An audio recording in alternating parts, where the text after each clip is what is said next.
Ladies and gentlemen, and all esports gamers, for all my lovely non-binary folk, just fist bumps real quick.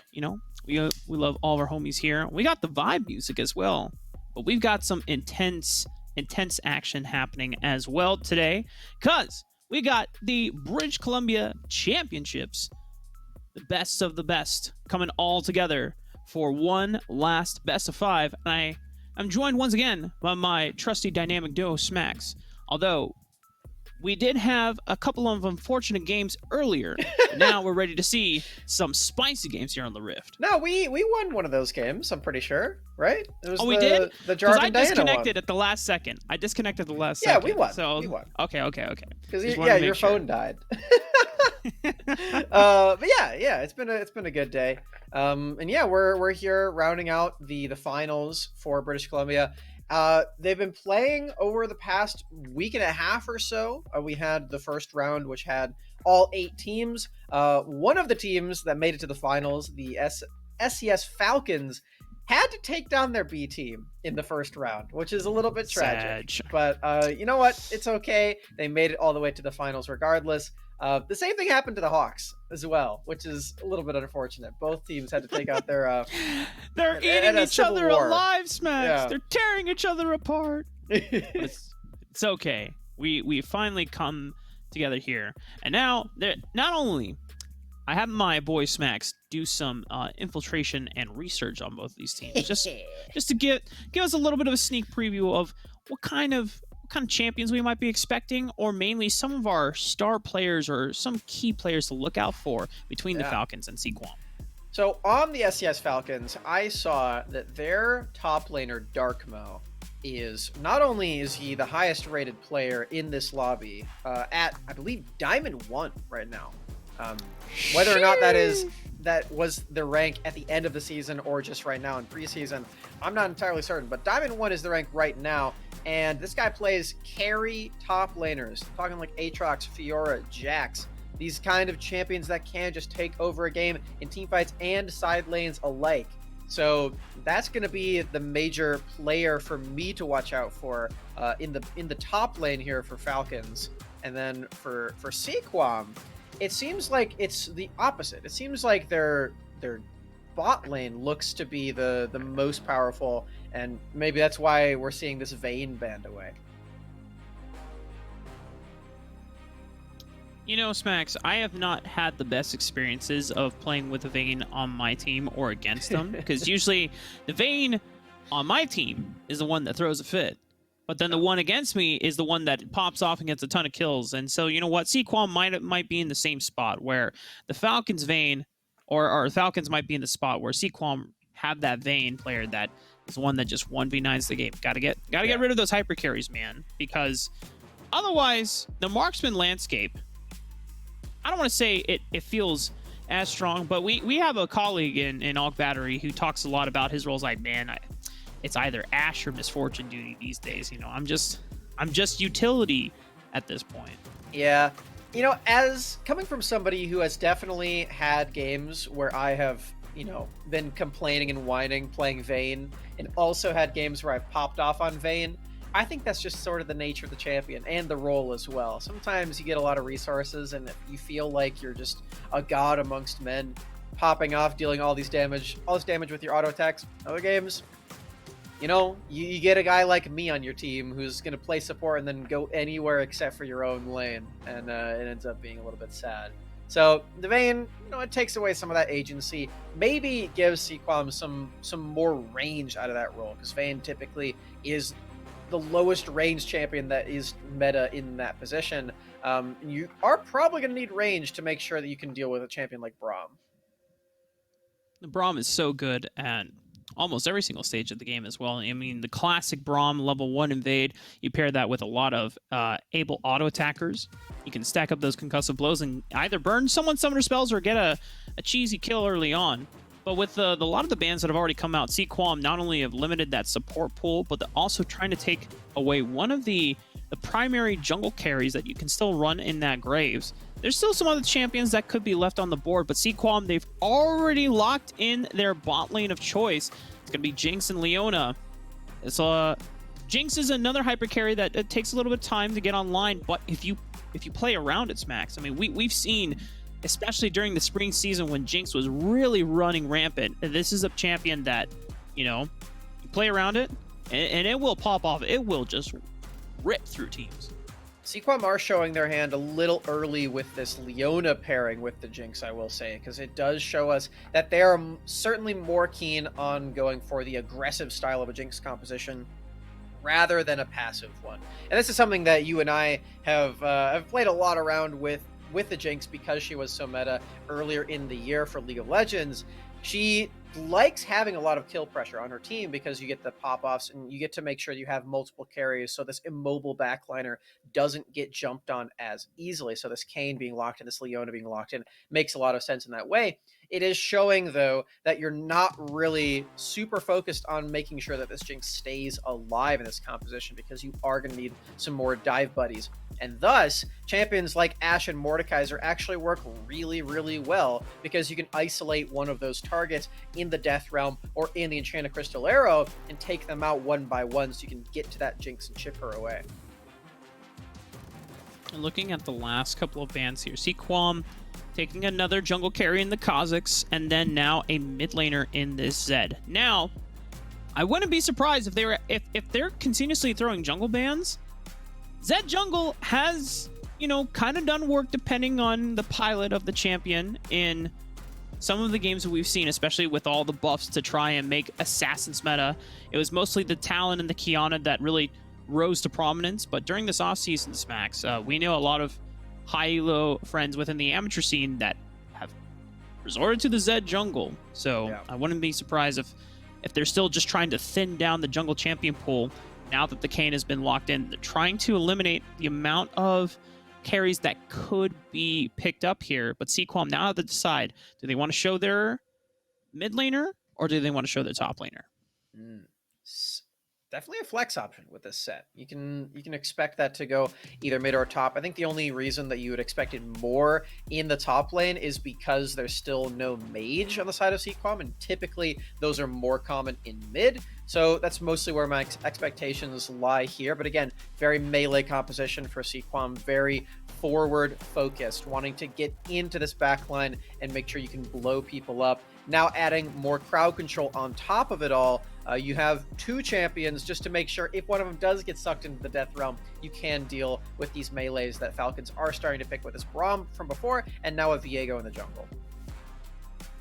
Falcons have the flexibility of picking either a physical damage or magic damage based carry in this mid lane, where Sequam, it really is only physical damage here. So I am expecting that they have to pick a mage in the mid lane here, and I wonder if because Falcons kind of expect that, picking something like a Sylas can get out of that laning phase. You have the sustain thanks to Kingslayer, and you're able to match roams and take a lot of powerful ultimates like the set Showstopper. Solar Flare is also great for pick tool as well. Yeah, to me, it feels like there are some modes of counterplay into this Sylas. The Malzahar is not really one of them, in my opinion. I would have really liked to see something like an Orianna or a Zoe to match against the Sylas and still fulfill the same goals of your composition, which are activating your melee champions and keeping strong magic damage from your mid lane. Malzahar does do a bit of that, but you are giving Malzahar Ultimate the Nether Grasp over to Sylas, which doesn't necessarily feel amazing in this spot. Yeah, because at least if you played Zoe or Orianna, Shockwave is pretty difficult to perform on Sylas, and Portal just doesn't really do anything. But now you've given a very deceptively hard to kill champion like Sylas that also has a decent amount of mobility, now the ability to point and click and suppress someone. So this is already a spot where Sequam have to really, really come together in this mid game and be able to string together kills for their Jinx so that even if the Sylas finds a suppress opportunity onto the Jinx, she's too durable. I'm trying to defend its max, and it seems slightly difficult. Very difficult for Sequam, but we've always seen games where like a team just snowballed out of control, and so even if you do suppress them, there's just not enough damage. The base stat difference is too high. So I really do feel like then you are trying to like snowball someone insanely ahead before Falcons come online. It Yeah. just feels difficult to do that with that comp though, because you have Kane in the jungle who's trying to scale up. Jinx is trying to scale up. The playmakers you have are really just Set, Leona, and Malzahar here. One thing's for certain in this game, Rafa, and that is that Quicksilver Sash is a must on anybody who does not want to be locked down and killed very quickly. On one side, you have Mordekaiser. On the other, you have Malzahar that you have to worry about. Buy QSS, please, to make sure you don't get sucked away by the Nether Grasp or the Death Realm. And I mean, for Sequam, they have to deal with both sides of those as well, now that there's a Mordekaiser and a Silas stealing away Malzahar ultimate too. And not to mention the Leona ultimate. There's a lot of crowd control. I'm feeling like both teams are going to really want to lock in things like the Unflinching rune to give you some more tenacity, maybe Legend tenacity as well, Mercury treads. There are a lot of options for tenacity in the preparation for the game and the runes and the item builds. It's just up to all of these players to make great use of that one so they can get all their damage down. And speaking of, like you said, Jinx is really the only major damage threat that is on the field here for Sequam outside of like a really heavily snowballing Blue Cane.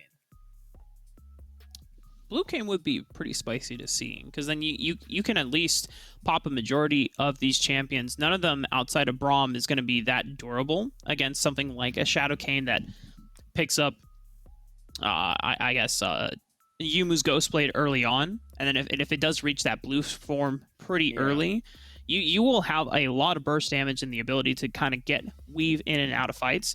And the nice thing is that if the Kane or the Jinx are the ones that are snowballing ahead, and you still have to pay 1,300 gold for a QSS tax, you're investing magic resist against a composition that's mostly physical damage, and so that part will feel kind of bad for you as Falcons. So yeah, it's really reliant on Sequam and finding ways to snowball ahead, So and if Sequam can happen to just play the lane states out better, or they just find opportunistic ganks and then get those kills on the Kane or the Jinx, then they will be in a great spot for the mid game.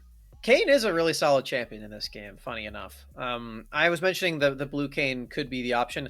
There are 4 melee champions, so it's probably going to be red, and in that case, you actually do have a pretty solid position because both Mordekaiser and Silas really do play like drain tanks, and while Viego's pretty good at dealing with that, usually you're going to be okay if there's only just the one other melee champion who's going to be dealing you a lot of damage. So it does feel like as soon as you pick up that the Gore Drinker and maybe another item like a Sterix Gauge on this Kane, he might just be unkillable. So there are definitely ways for Sequam to play around this. It's just that the big DPS is really only Jinx, because Malzahar doesn't really provide a lot of that consistent magic damage, meaning that outside of QSS, you probably can just stack a bunch of armor. But yeah, there's a lot to think about in that time, and it's a lot of different pick tools that both teams have because of that Malzahar and the Mordekaiser and the Leona and the Ashe.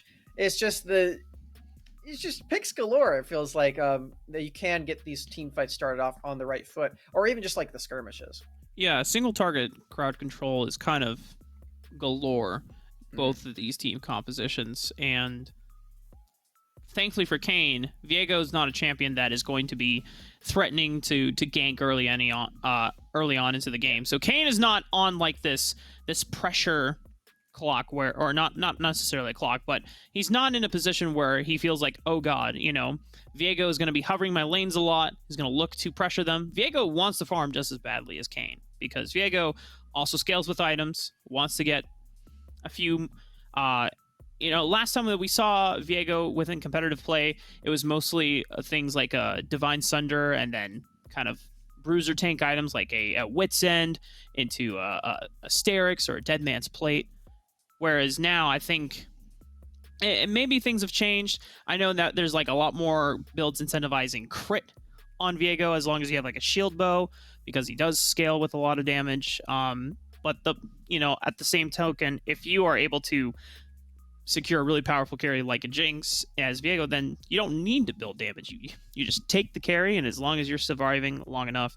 But here's the other thing I kind of want to look at, and this is the thing that always gets super exciting about watching these high school teams for PlayVS. We can talk all day about like, oh well, this is what we expect as a competitive meta, because we've casted Academy, we've casted kind of the top of the leagues for tier 2 and tier 1 for League of Legends, so we have like an expectation of what should be the best. But high school, that it's a completely different meta. Comfort picks are really powerful for these kids, because you can play and you can like talk about matchups all day, but the kids are not going to know every single matchup in the book, and so there will be champions. Yeah. I mean, they got homework, but they've got homework for other classes. They're not expected to know every single interaction. And so if you pull out a champion that the players are not familiar with, then you can always get through, even if it's not a ideal pick. And I think one of the things about Malzahar is, it doesn't do that much consistent damage mid game, but these high school games, we know they can sometimes go extremely late. And if we've watched some of our colleagues in Joshi, when you get to like 3 or 4 items of Malzahar, then he becomes a damage machine, man.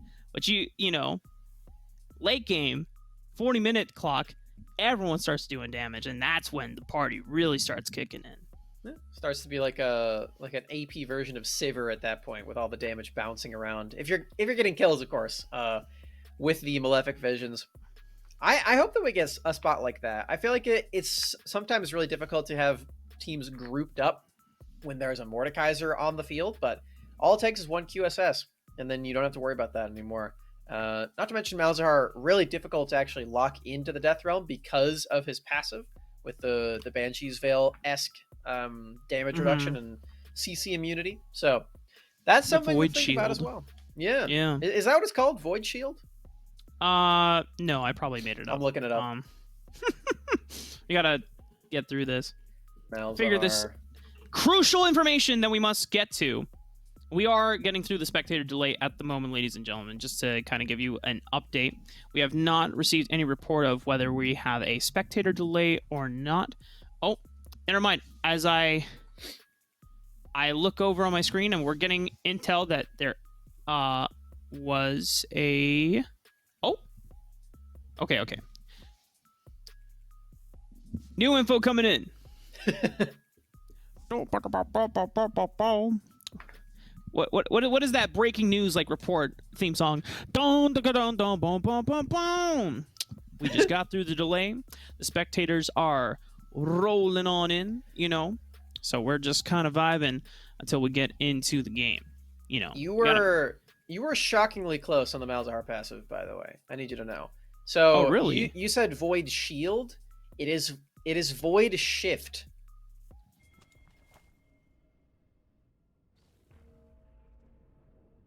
But Shift? He's not Ezreal. He's not shifting. He's not teleporting. I don't know what to tell you, but you were close. Yeah. Well, hell yeah. We're here on the Rifts. And we you know what, Rafa? Some news. Darkmo's playing jungle. Darkmo is not playing the role of the top lane. And now we know why all those jungle bans came out. It's because they realized that Darkmo was the one playing jungle, and they got to take him off of some champions that would just snowball out of control. I mean, Graves is definitely one that, takes a little time to farm up, but Kha'Zix is one that can just run amok. It is a solo queue pub stomper, and Darkmo, definitely the most prolific player for the Falcons here. On Viego, I don't want to say that it's not the same experience as something like a Kha'Zix, who you're just casually farming your wave in one of the side lanes, and then suddenly a bug is on top of you out of nowhere. You're just like, what the heck? I didn't even see him. That's because he's stealthed. He can go invisible. And then he just walks up slowly and down smashes you. And then it's a bad time. Viego doesn't have that quite stealthiness, he throws out a mist. And so then, you know, at least it's a little bit of a warning. It's like, uh-oh, gotta go. He's coming. He's on the way. He's in the mist. He's approaching. Ooga booga. Speaking of junglers, Rafa, I've just realized that we were reading the player names, and I saw, oh, that's the Good Samaritan. His name is the Good Samaritan. It's a pun on Samira. I wonder if they're a Samira one trick or a main. I am curious about that as well. Samira, not the best jungler, I would imagine. You would probably know better than me on that one. You are the jungle player. Yeah, I've tried a few marksman junglers. The best one, unironically, is, well, excluding Kindred and Graves. Yeah. Actually, potential all-in here. Night Flash getting ignited, has to flash away. Geach and UJ just taking advantage of just that early level 2 power spike. Shout out to I'm a Cutie Pie. I haven't thought about I'm a Cutie Pie in a long time. But I yeah, know, man. Great stuff right there. This is the power that you can provide in the lane with the Leona. Hit that level 2, you get Zenith Blade alongside your stun. And, well, yeah, I say your stun. She's got a bunch of those. It's a lot of extra damage that you can get. And then it provides all this extra time for your marksman to get those auto attacks. And with this meta, Rafa, those auto attack stacks are a lot more important because you have lethal tempo to worry about now. A new and improved rune that stacks up your attack speed each auto that you go for. And it gives you increased range at max stacks. And they just buffed it for range champions, no? They did. It is now capped at, I believe, 42 extra attack speed, whereas before it was only 30. So pretty nice. Wow. It's an extra 12%. That's like... Indeed. It's like a dagger. Yeah. I think that is a dagger, actually. Holy camole. It's pretty damn good. Stonks are rising for Lethal Temple users if you're a ranged champion. Darkmo desperately wanting this gank. And Embrace finally finds the pull onto Vorte. Here comes the mist. Vorte's going to throw out the Haymaker, get a little bit of a shield. However, Darkmo lands that root down. Just one more auto attack. Vorte still holding on to this flash, see if he can potentially outplay it. That's going to be Darkmo picking up first blood.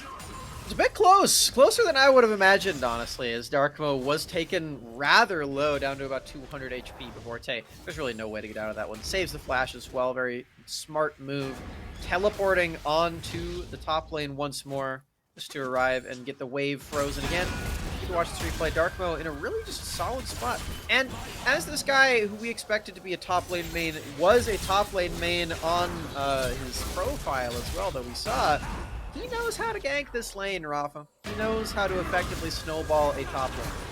He also knows the effects of how much mental damage can be done to a top laner when they get ganked over and over again. Now, we'll see if Darkmo is really looking to extend that courtesy of just pitching the tent in this lane, or if it's just a one-time visit just to get the first blood gold. Now has Sheen, which is going to be great for ganks and impact of burst damage and just kind of maximizing potential.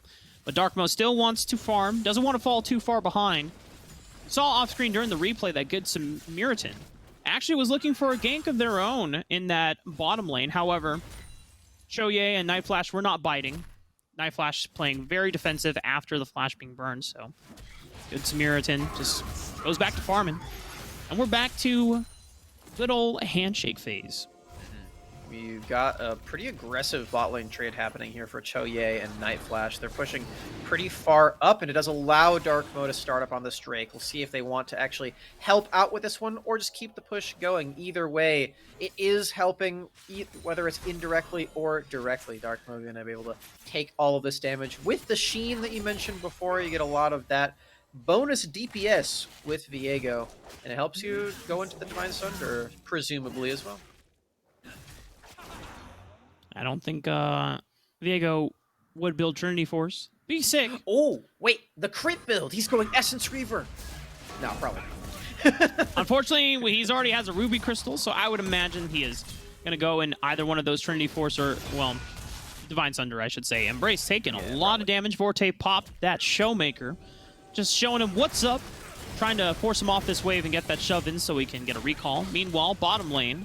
Night Flash getting run down once again. Flash is not available. Flash from Samaritan and Geach trying to lock him down. And Samaritan will find that last blow. Choye is going to force him off this wave, and the wave is actually insanely pushed back. So this is a tough spot for Choye.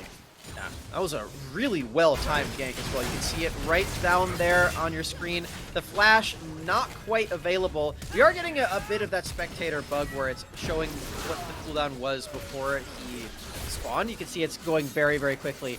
The gank started around 6:32, and the Flash came back up at 6:39. So they only had about a 7-second window to get that one going, but they did it. And Night Flash now back onto the Rift, killed even though the Flash was just a sliver from being renewed. Darkmo, actually looking at this mid lane. Jexalt now level 7, takes the Nether suppression. Oh, but he... Wait. Doesn't get in range. Did he cast ulti? Okay. For a second, I thought that him casting ulti was canceled because of the Void Shift. No. And I was about to be really sad for Jexalt, but that wasn't the case. He just wasn't in range. Ulting him under tower doesn't seem like the most ideal location either. So, Darkmo and Jexalt had the good idea. They can always roam and look for another target. Jexalt just not quite in range to land the Chain Slam either. You do need to proc that one first before applying the Nether Grasp because of that spell shield, like you mentioned. The Void Shift, as we learned its name earlier. So it didn't quite have that extra range. And Bad Woman, very smart to back away. Did not quite know where the jungler was, but with Jexalt dashing with all the movement spells in the world in your general direction, you can probably get a gist about that one. Perhaps there is a jungler in my vicinity. Yeah, Bad Woman just putting on their Sherlock Holmes cap and deducing. The monocle. Watson, I figured it out. There's a jungler. We're almost at the 9-minute mark, and not much action has really perspired on the Rift so far. Just a couple of kills, both in the top lane and the Dragon lane so far, but that early Dragon is a nice little boost for the scaling power. We already alluded to its Max. A lot of these games tend to go to the late game because most of these teams do take a little bit slower and more controlled pace. And they're much more willing to play for team fighting is where these teams really explode. But I love the proactivity from Darkmo, just taking advantage that Kayn isn't the best at soloing objectives or being able to garner pressure to go for Dragons and Rift Heralds early on in the game. And so that's going to give Falcons a little bit of boost. Yeah, a lot of objective control coming from Darkmo, who, as we mentioned before, is usually a top laner. So props to him for coming in and going for a role swap to allow Embrace to play that main role. Looking in the mid lane again, the Nether Grasp already expired, so he doesn't actually have it. But he's just kind of running him down at this point because Bad Woman knows that Nether Grasp would not have saved him there, and a flash could have easily been traded. I think Bad Woman just realized, oh crap, I'm kind of dead here, so yeah. Saving summoner spells, making sure that they can use it for the next opportunity. A flash ult will definitely be useful if Good Samaritan is there to help in the cause, but this is a lot of pressure in the mid lane. You summon the Rift Herald. Ooh, look at the gank. Collapse coming in. They're going to be pushed off, so just going to get the charge down. 4 plays. That's a pretty good chunk of gold, and they don't actually lose anything on the back end either. Darkmo and Jexalt both retaining the flashes. Because of that roam up, looks like we are going to see a bot lane push underneath this turret as well. Cannon minion? Ah, nope. Can't pick that one up even in the zap range. Not gonna feel great if you're a Jinx. You want to be scaling up. You want to get all of his resources. You can see just barely going to hit level 7 underneath this turret with all of that wave being pushed in. Has spent a good chunk of this time keeping the freeze attempted onto Choye and Night Flash, trying to get that extra pressure on, but it does mean that Good Samaritan doesn't really have a lot of openings to move around the map, and thus doesn't really have any stacks quite yet. And I think that's a blue Kayn attempt as well. Yeah, the early Serrated Dirk plus this tier We have seen Yumu's Ghostblade and Muramana Kane. First kind of a showing in the LCS, thanks to Dardog, who was showing us from his time on Dignitas before he moved into the Immortals assistant coaching position. Just how much damage you can do in the mid game with Shadow Kane with both of these items once it's fully stacked. And ever since they made the change where tier can now stack on any hits of units. Oh. Did you just see how nonchalantly they just parted the Red Sea right there? It's like, go on, Toro! Darkmo just waving the red flag, and the rocket sails on by. This is a disaster situation now for Good Samaritan and the rest of the squad, because with the extra pressure that was lost in that bottom lane, Darkmo was able to pick up both of those first Drakes, and now it's a Chemtech Soul. Oh no. It is disaster now, because if you give up 2 more, you get the game-winning objective. It's almost as good as Elder Drake and Wild Rift, where you just have Scion passive on all of your team. It's ridiculous. Actually, now that I'm thinking about it, I don't know how it works on Scion. What does he die and then? I think you do it twice. So you'll get 1 Scion passive, but actually all of his normal abilities, and then you get the actual undead. Darkmo is trying to bait everyone into this choke corridor, and it seems like Sequam had the jump on them, but because Jexalt finally gets access to the Malzahar ulti, they're the ones that get the suppress down, and now here come the resets for Darkmo and the Viego. Oh man, UJ trying to help from downtown. The global ultimate's coming from both him and Show, but it is the Falcons that pull ahead. That was so hilarious. Both marksmen just like, I don't want to stop farming, but here, you can have my ultimate from all the way across the entire map. I know, I love it. And the accuracy for both of them was very impressive. You get to watch this again. Both possible nether grasps used in the same exact team fight. And just as you said, Darkmo gets to play on the outskirts of the team fight, gets to use that invulnerability, proccing his passive, going over and over for the resets, and even Jexalt gets to survive throughout it all thanks to the Kingslayer healing. These members have so much durability, and thus it is that 3-for-0 up in that fight. And during that time, the tier 1 turret in the mid lane was also taken down. Oh, that's rough. Just because I don't think anyone was actually on that wave, or if there was just the aftermath of the fight that they had enough time to dedicate to pushing that down. But for Falcons, you cannot fault Sequam for finding that fight. Hold that thought. Knife Flash might be in a bad spot. Good flash from UJ, dodging out of the Glacial Fissure. A flash return from Geach, trying to lock down Choye. Flash run on top into the Solar Flare. Knife Flash is extremely low, and Choye might not be able to survive this encounter here, but just turns right back on around, tries to get the 1v1, but UJ will survive. Thanks to Bad Woman, making sure that they can show up in the nick of time. Darkmo was thinking about engaging, could see it in the positioning, had access to the ultimate, but decided against it, thinking, hey, Bad Woman probably can just nether grasp me and then kill me instantly. And that's exactly what would have happened had he decided to dive in. So nice hesitation there for Darkmo. However, not quite there in time to save the bot laner. Choye falls right then and there. And UJ keeps that snowball rolling. Yes, he doesn't get that kill in the end of that fight, but still has a pretty big lead on the CS, and still is snowballing away on this Jinx. Now with the Immortal Shield bow, it's going to be really difficult to actually take out that champion. That was really the one chance that they had to do so. Now that gigantic shield makes things really tough. Vorte dodging out on the other Mace, thanks to that Showstopper, forcing the flash out of Embrace as well. He has access to Netherrealm, or the Death Realm, I should say, but I think Embrace knows that he's going to lose the 1v1 to Vorte. Has to buy enough time for Darkmo to come up. It looks like Darkmo might have been spotted, or Vorte had the Spidey sense kicking in, realizing that someone had disturbed the Force recently in the river. Didn't want to mess anymore. He's going to back off, and now we might have a collapse onto the mid lane. Geach, remember, no flash from that Dragon Lane fight before. Darkmo flashing not flashing forward, just a dash and a root. And now the Leona, this is the best part when you're playing Viego, because now you have access to crowd control. but it's already a flash away from Good Samaritan. Does not want to get caught up in the potential crowd control.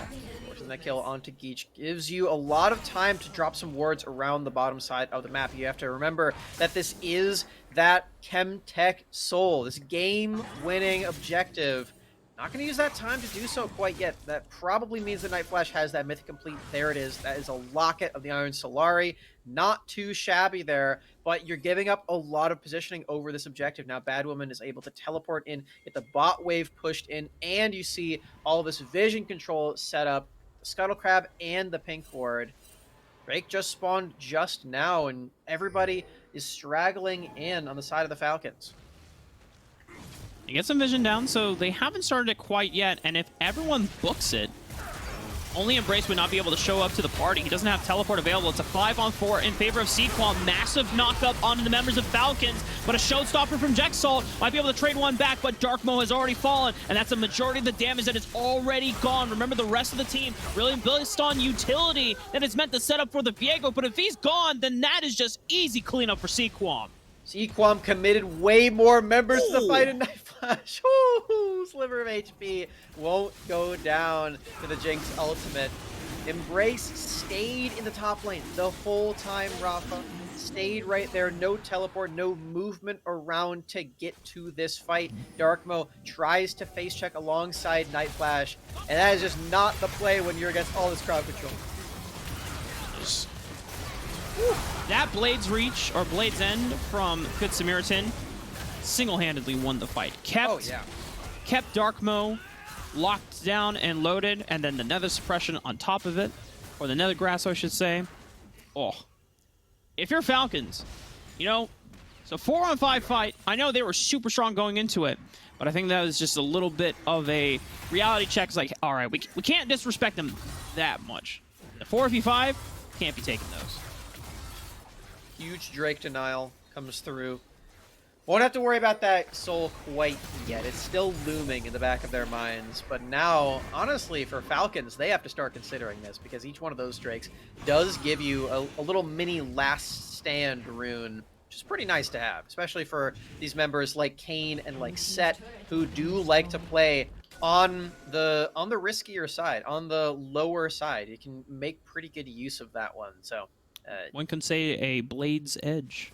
I guess it's not. It's the. Oh, actually, it's Blade's Reach. His ability. I was trying to make a pun there. I think it still worked. I understood what Thanks, you were Max. going for. Oh, Nice try. that's a solar flare and a half. Night Flash right there is like, man, if I can dodge it, why can't you?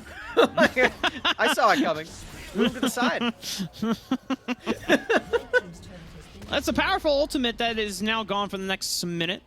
There's no engage opportunities for Sequam unless Badwoman is able to flash in and Nether Grass someone. Good Samaritan trying to find Night Flash, knowing that he still doesn't have that summoner spell available. Gonna get locked down here. Crystal Enchanted Arrow is gonna try to stun the opposition, but Dark Mode just looks and says, yeah, you're dead, I'm sorry. Yep. Oh, Embrace might be dead as well. Yeah. A lot of reinforcements coming in. He pulled out the Death Realms, Max, but... Uh-oh. That's assist denial right there. Make sure you don't give over more gold to the rest of the team. You keep it a 1v1. Wait, they are just doing the Baron right on spawn. Wow. They know they're doing this. They have Rift Scuttle Vision. Darkmo.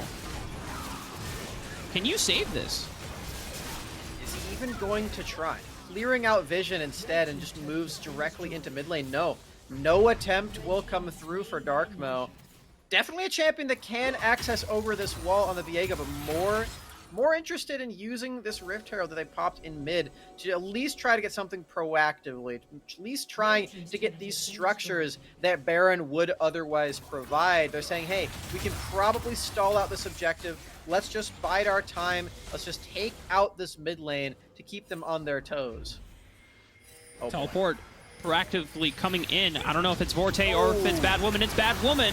Oh! They're going to try to stun him down, but it's he's the one that gets Nethergrassed up. But the rest of the damage from Sequam has arrived, and they've already eliminated Darkmo once again. It's a trade from Jexalt, but he goes down as well. Choye might be left to the wolves here. A flash from UJ should be securing this kill, but it's a heal. Choye, can he actually get out? But then, just as I say that, good Samaritan goes through the walls, shadow step, and then flash for the Blade's End, and Embrace is left to the dust. And that's the ace for Sequam. Really good turret juggle there at the end of that team fight as well. Rafa and Samaritan waiting to the last moment to proc the ultimate, then goes invulnerable, gets all the extra healing, and now the turret destruction will commence. That's 2 quick kills in the mid lane after the ace. They can have this pressure in the bottom lane on top of it, and all things are starting to stack up for Sequam. They're starting to get everything that they want onto this map. They don't even have to worry about the Drake quite yet. They can take their time, they can take a reset and be prepared for the next team fight, knowing that they are sure to win it. Pretty sure that UJ should have 2.5 items after the string of kills right there. Phantom Dancer completed, and bam, Last Whisper as well. This Jinx is scary, Smacks! Yep. Our concerns have been met by Sequam. We were talking about the difficulty of running something like a Malzahar and giving that Nether Grasp over to Silas, and how Dark Mode could easily run through these team fights, but the way that Sequam have just been committing all of their members here, making sure that they always have the numbers advantage. This is going to be the first time that we see a true 5-on-5. Every single member is here to play. Each starts up the Drake with the Zenith Blade in range. She gets stolen away by the Silas with the ultimate. Still level 13, so likely won't get another ultimate in this team fight. Wherever Jex decides to pop this one, they will be the only ones stunned up by him in this team fight. Oh, he's going in. Solar Flare lands on the 2 on the good Samaritan, but it's not quite the engage that they are looking for. Christian Chandler is there, but Bazar finally gets it back into the fight. Nethergrass right on top of Jexalt. Gonna try to buy as much time as they can for Sequam to clean up this fight. UJ still untouched in the backline and can just get resets one after the other. Jexalt now gonna try to run, but this Jinx is going to run you down. Oh, the Zap lands even after the flash committing. Jexalt might be able to have access to more cooldowns. He's going to be the only survivor out of this entanglement here. Choye also being run down. And when we look at Sequam right now, Smacks, they have all the steps necessary to start knocking down these turrets and closing out this game. No Baron left, but there's nobody on the other side to stop them from taking these inner turrets. Thinking back about what was going on in that last team fight, I really like what Darkmo is doing to try to keep the Malzahar outside of this team fight, but once the crowd control starts piling down, there's no way that Darkmo can actually play on this side. He needs to be in range for the Drake. So that zone threat didn't actually end up being super effective. Into the pit now, you can see Darkmo is trying to do so many things at the same time, trying to smite away the Drake, trying to keep the team fight damage alive, trying to be a front line for Choye, and he ends up trying too many things at the same time, not being effective at any. The rest of this team fight is super, super easy to find cleanup after cleanup on Jinx and Kayn. These damage members that have scaled up and, just as you said, aren't really a concern anymore. Even though you don't have a lot of consistent DPS in the early game, we're not in early game anymore. And I think the amount of utility you're getting out of Badwoman as well, now that he has the Rylas and Leandries, just permanent slow fields on whoever is affected by the Malefic Visions.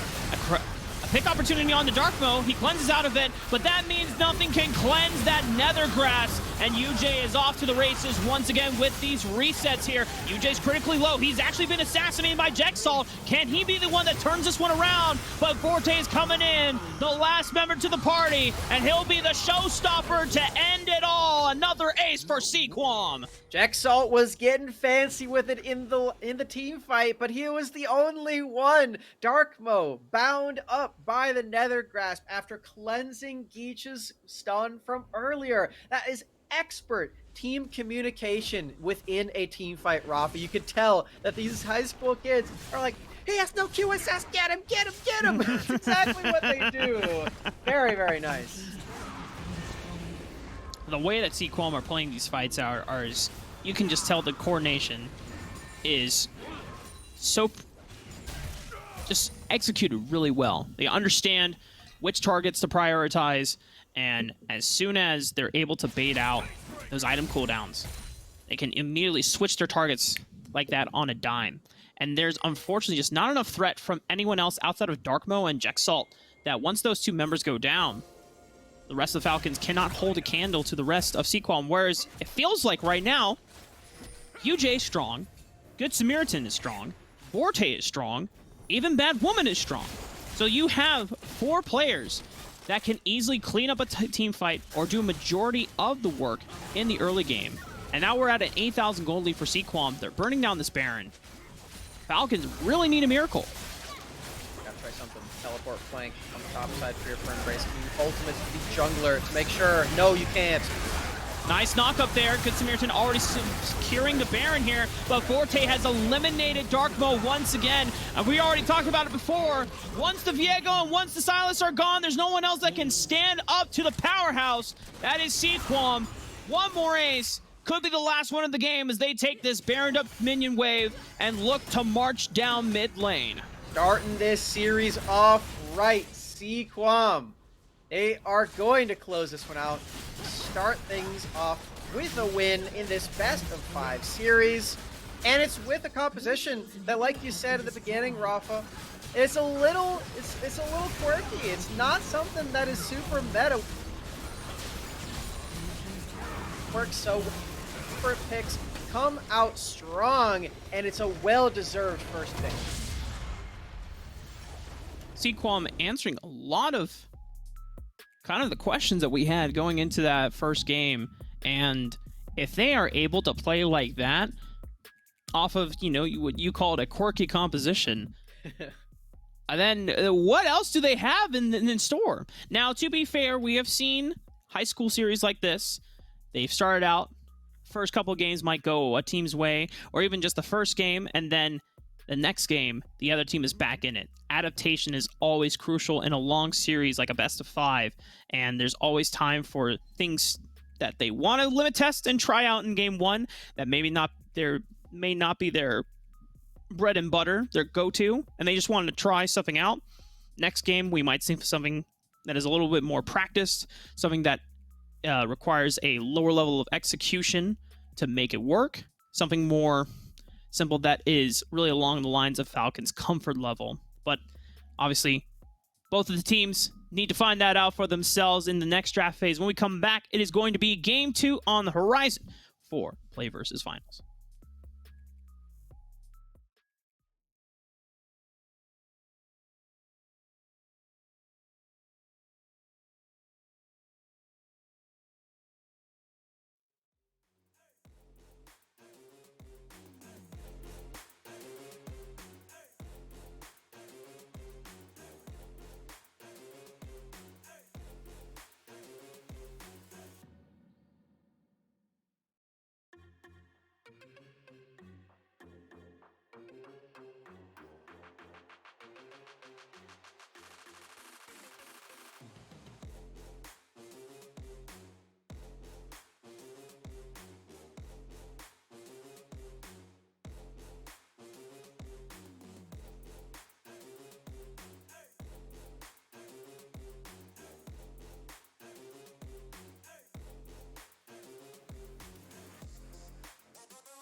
Welcome back, gamers. We got game 2 between Sequam and the Falcons coming up, where if you missed out on game 1, we saw a quirky composition. We definitely were favoring the Falcons a little bit more, but the Sequam surprised us. They showed up. They had, once the mid-game came around, the coordination and the team fighting prowess that they had, being able to identify the threats in Dark Mode and Jex Salt instantaneously, and they proceeded to wipe out the rest of the members, and it just didn't seem like Falcons could ever stabilize the game after that point. Yeah, but they do have a chance to stabilize the series right now, Rafa. That's only game 1 of this best of 5 is the finals. Both these teams have fought their way through many other schools to get here. And let's just take a look at like what the seeds are, because I think that's something pretty cool. Okay. The Falcons are seed 1. And Sequam is seed 2. So these teams were projected to make it to the finals from the very beginning of this entire bracket, of this entire top 8 teams in British Columbia, which I think is pretty neat. They were right. Whoever did the seeding was right all along. And now we get to see the fruits of their labor. So far, seed 2 up in this series. Pretty exciting stuff. Now, do we see a change in how Falcons want to allocate resources? Because early on, the bot lane advantages that both UJ and Geach found against Night Flash and Choye, I think, was a little bit of where the cattle is starting to roll out. Because one of the things we talked about was that this Jinx needs to come online, right? It needs to be one of the primary sources of damage going into that mid game. And Jinx does take a while. It takes a lot of resources to get kind of snowballing there. But we never saw any attempts to try and punish that. They always seem to have a lot of priority in that lane. And for the most part, Dark Mode was focusing their efforts towards the top side of the map, getting advantages there. Got a lot of objectives down in the early game. Both of the 2 first objectives in the Dragons as well as the Rift Herald. But then the advantages were lost after one catastrophic team fight near that jungle, 5-on-4, and the Sequam just rolled them through there. Already, one of the big changes the Falcons are identifying is that Vorte's set, who did pull out a lot of showstoppers that really stopped the show for Falcons in that mid game. Good ban, honestly. Especially if you're going to go for a Mordekaiser once more. I think this makes a lot of sense. Not a Mordekaiser first pick at all, though. It's a Mumu. This champion, very likely, I feel, to be sent down to the support position, which, makes me a little bit sad because I don't think it's.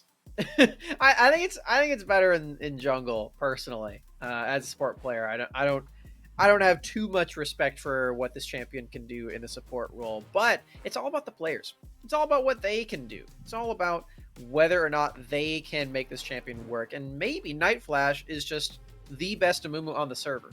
I hadn't considered this before I started this sentence, but if Night Flash just has like 6,000 games on Amumu, then yeah, Amumu support's the best pick here for sure. First of all, if you have time to get 6,000 games of League of Legends in this season, then I kind of want your life and your time, because these days I can barely get in more than 200 games of ranked this season. In fact, I think I have less than 100 games of ranked this season. Just don't get a chance to play League. Are you gonna look up my stats? I personally have 105. I have 105 games this season. And you, my friend, you have 92. So pretty similar, actually. Yeah. I actually felt like I played more ranked this season than prior seasons, funny enough, just because I'm not going to do the math on that, but yeah, no, it's right. okay. It's okay. No, it's just one of the things that get to our position. We definitely spend a lot more time watching League and looking at VODs rather than just playing the game for ourselves, because we just ARAM. try to. ARAM's pretty fun. Well, ARAM is also quick. League games, ours take like 30-40 minutes. ARAM is just a quick 20-minute. Sequam not really changing much of their strategy here. Yeah, true. As the only thing that they have stuck with, or they haven't stuck with, is actually pulling out this Ornn right away. and not necessarily prioritizing the Jinx within the first half of the draft, but the Kayn and Leona remain the same, whereas the Falcons, they have a lot of lockdown smacks. And between a Mumu, Alistar, and this is not a Gragas, by the way. This is an Aatrox. We're getting and also we have a little bit of a swaparoo. It is no longer Embrace in the top lane. It is going to be Zimbo. So, a quick little swap. Now the question is, Smacks, is this, because Aatrox jungle isn't really that meta. I wonder if Zimbo's coming in, and now Zimbo's going to be playing in the jungle, and Darkmo taking that Aatrox going to the top lane. Zimbo is the starting jungler for the Falcons, so that's what I imagine is going to be the case. Darkmo, of course, very skilled at Aatrox as well, so that's definitely my impression. It is the counter pick of choice into Ornn for him as well, so wanting to go for this drain take juggernaut style of champion into the Ornn, not always something that scales really effectively against Ornn. It's easy, but it's not something that will kill the Ornn very often in the late game. So for the Falcons, they really do need to get more sources of damage into this comp so that they can actually burn through an Ornn, because otherwise it's just going to be so easy for Ornn to just be a super mega tank that's just unkillable.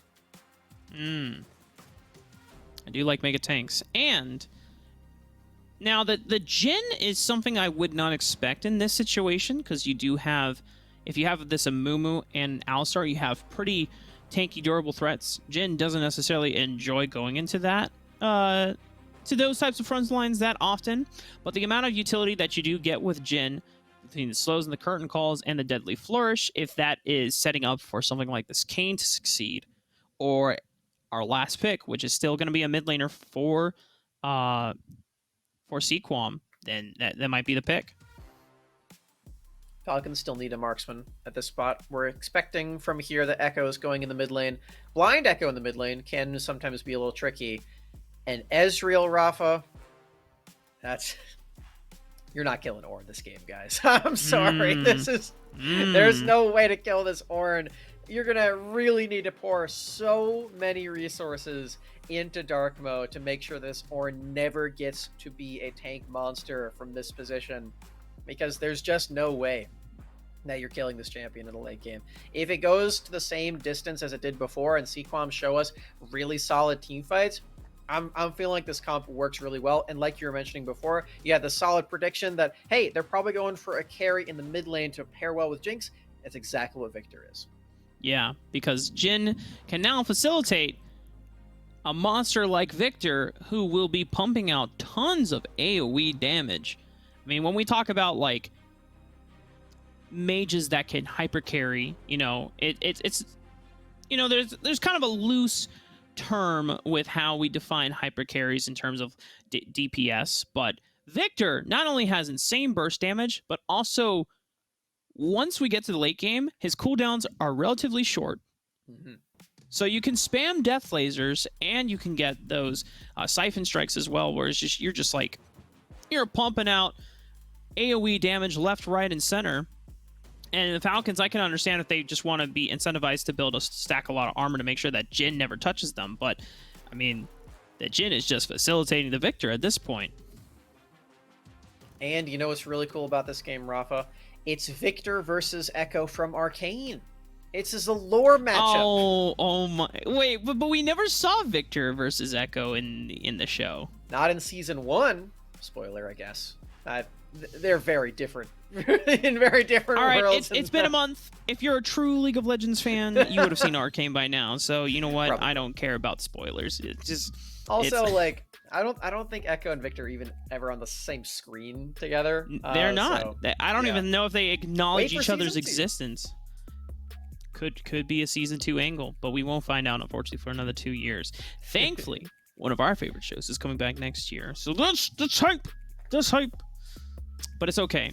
Now, The nice thing about Echo here for Falcons is while he doesn't match the same type of AoE damage as the Victor, you have a lot of playmaking potential and you have a lot of roaming capability. And I'm really expecting that if Falcons want to take this game to their own hands, they have to use this Echo's mobility to really snowball either themselves and become kind of a threat in this early mid game where he can one-shot squishies like the Victor or the Jhin, because Echo's not killing Ornn anytime soon once we get to that late game stage. Yep. But in the early game, Ornn is still relatively squishy. Kayn is still relatively squishy. So I'm really expecting that Falcons want to use their strong crowd control from things like the Alistar and the Amumu to start looking at roaming to powerful carry lanes like the Jexalt and Dark Mode in both of those solo lanes, get them rolling, and then you just have to play almost like a Blitzkrieg style where you are just constantly fighting and constantly evading, forcing skirmishes, and just strangle holding the game early on. You don't want this game to go late, otherwise then you're playing into Sequam's hands. Yeah. And you know what? Dark Mo is an Aatrox player, and I said at the top of the show that he is the highest ranked player in this entire lobby, at sitting pretty at Diamond 1. So, this is the perfect time for him to show us why he's picking Aatrox into an Ornn, why he is an Aatrox player, and how he makes this champion work. Because like we saw in that first game, comfort pick's pretty valuable. If you can come into a game as a really skilled Kayn player, a really skilled Malzahar player, and have some really good team synergy as well in those team fights, that's all that really matters in a game like this, in a best of 5 as well. So if you have Aatrox and you have this champion pop off so well that even though it's against Ornn, you still have to ban it in the next game, that's really valuable. So I do really like that they are going for this. They do have at least one more game of a cushion where even if they lose it, they can still keep fighting in this best of 5. This is the perfect time to try this out and see if Dark Mo's Aatrox is truly God mode in this finals. Now, here's my question for you, Smacks.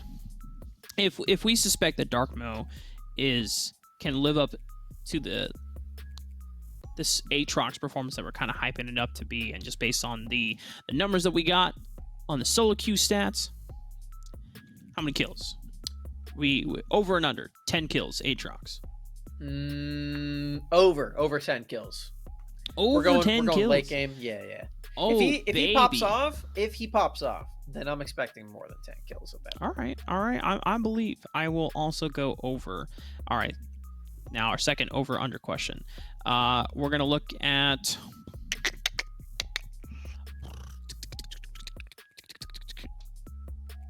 so this first game ended at 27 minutes, right?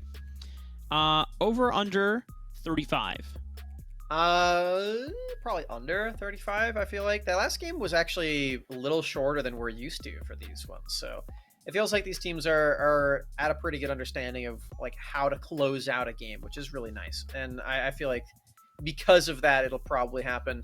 Although saying that, Sequam did draft a very heavy late game composition. So maybe that'll end up being wrong, but I'm still going to go under. All right. I will also go under. And you know why? Because it's going to be like 33 minutes. It's gonna be just barely super under. close to the wire. It's just barely close. Just at the early portion of the late game here. So it's gonna make it a little interesting. Our final over and under. Why don't you do one, Smacks? I did the first two. Yeah. All right. Over and under kills with Jhin ult, and we're gonna do 1.5. Damn.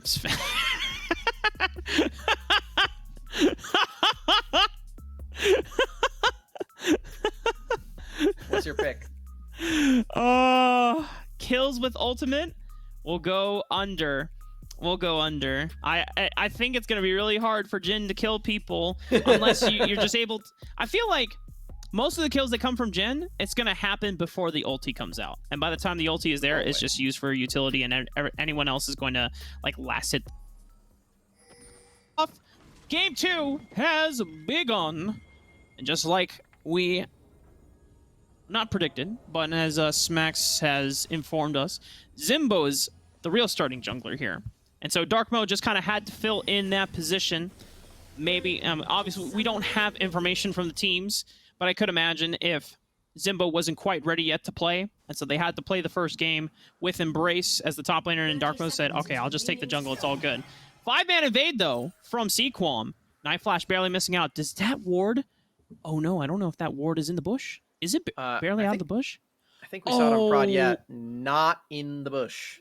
Unlucky. Unfortunate. So, this is a good time for a tip for everybody. As this is coming from a support main who buys wards every single game, including the ward item. If you are about to drop a ward into a bush and your cursor lights up green, that means it's going to be in the bush. And if it's not green, then it's not in the bush. There you go.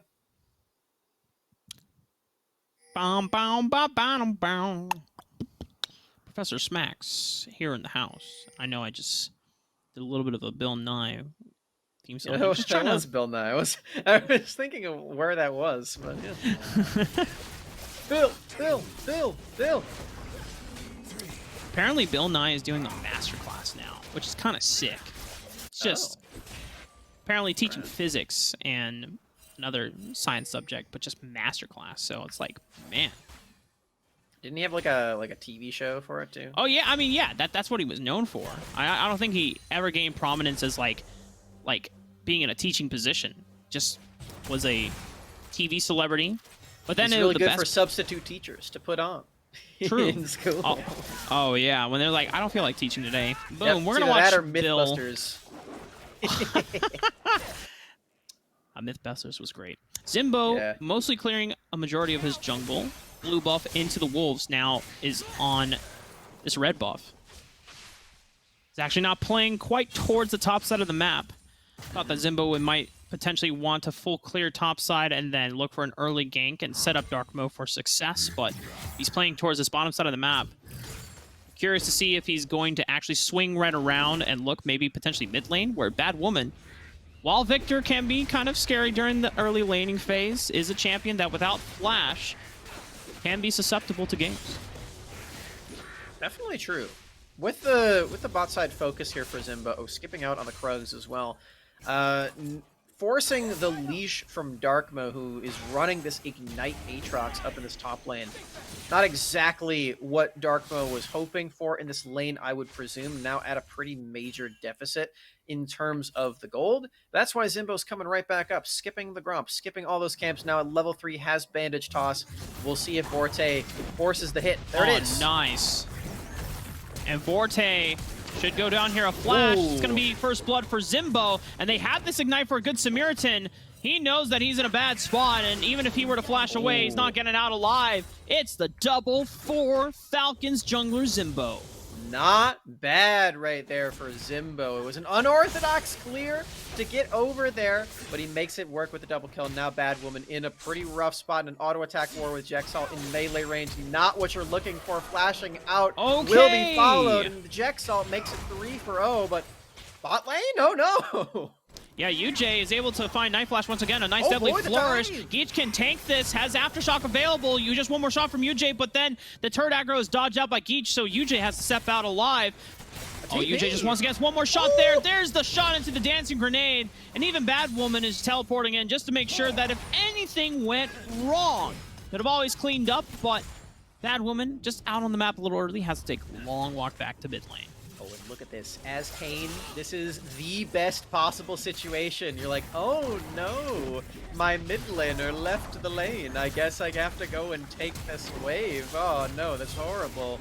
Obviously, it's pretty nice for him to get all this wave. Now, we get to see this replay where Zimbo and Darkmo is really popping off in this 2v2. They, of course, start with a 2v1. A good Samaritan wasn't quite in range before, and Vorte can't flash out, forcing this wave up very, very early on. And because of the creative jungle pathing, Zimbo got the leash early, and Vorte was like, oh, yeah, he's going to be clearing away to the other side of the map. He's definitely not here. Couldn't be more wrong. That's always the nice little 200 IQ jungle pathing that you can implement. Because obviously a lot of times, especially in high school leagues, you would have junglers normally just go for full clear. And once they start on one side of the map, the laner that is on that same side is like, all right, should not be expecting them for the next 3 minutes here before their next rotation comes up, but pulls a fast one. Now, Darkmo did not receive any of those kills, but it just might be enough to put him in a good spot. Forte will not go down, despite both of them not having flash. Darkmo didn't have the last dash available. Night Flash trying to punt UJ away. Cho's in a little bit of a dangerous spot right now. A nice knock-up, but it's still not going to prevent Good Samaritan from being able to run down Cho. Did take him off the dragon, but now they have a numbers advantage. Sequum's bot lane is just something else right now, Rafa. These guys are really crushing it in their lane. So many kills in isolation. Of course, that one was with the help of the jungler, even donating it over to the Good Samaritan. But this is all just bouncing off of that 2v2 from before. 2 kills on the Jhin here for UJ to push in yet another wave, denying that away from Choya. There's no way the Night Flash can hold this wave. It would take way too much damage. And he probably would have been killed regardless. So nice moves there. We have to think and see like what is actually going to happen in this mid game, because Darkmo is quite ahead on this Aatrox. Not actually picking up those kills means he's less gold than you would imagine, but still is ahead. And on the other side, it is a marksman carry for Sequum. So we'll see the different shifts in this mid game team fight most likely. I wonder what Darkmo is actually rushing here, because this pickaxe usually builds into the Iron Spike Whip, which then allows you to get Gore Drinker. I don't think Phage builds into Gore Drinker, if I'm not mistaken. Yeah, it does. Oh, okay. It doesn't build into Stride Breaker, that's probably what we're thinking. The Stride Breaker has the Hearthbound X, but Phage is the healing, so. I guess I always just associate Phage with Sterix as well, and so I guess whenever I'm just like kind of running through the build, it's like, okay, Iron Spike Whip, and then suddenly I have enough gold for Gore Drinker, so I just never think Phage has included that build. But it's a nice freeze that Geach and UJ have right now. This is kind of similar to game 1 where Cho is just getting stifled out of resources early, and Night Flash can't really help him. Yeah, the Alistar does really do quite well against Leona in the early game if Leona's on the aggressive. But if Leona doesn't really do anything, then you as Alistar can't do much either. So it's sad boy hours for the cow. Speaking of sad boy hours, Vorte really struggling in these trades and will miss out on a lot of those minions. Good Samaritan making his appearance once again. Jexalt is coming over the teleport. It's going to be answered back by Vorte. Darkmo is not able to cancel it. Vorte can now cast the art called the Forge God right now. Night Flash is gone. A beautiful 4-man ulti from Zimbo, but it's just not enough damage on the follow-up. And the rest of them will fall. Vorte giving his life for the greater cause of Sequum, though. But overall, a 3-for-1. More advantage over to the carry for Sequum here, Rafa. That is a lot of gold for the Jhin. Not only the kills, one of which with the ultimate. So we already got one of those for our over-under prediction from before, but also the extra turret damage that we're going to see in effect after this replay. Great teleport down for Vorte to proc that Call of the Forge God, and then tanking the turret to perfection as well. About as good as he possibly could have. Does still go down, but that's completely fine. Double kill for Jhin is perfectly okay. Now, a full Gale Force at 9 minutes. Oh, that's so early.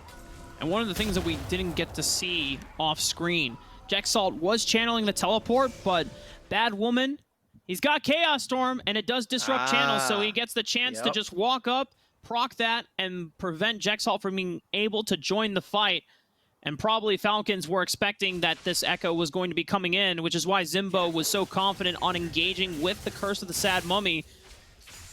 Fortunately, just a little bit more sad to find out that his mid laner could not make the invitation, and that birthday party definitely feeling a lot more lonely than he expected.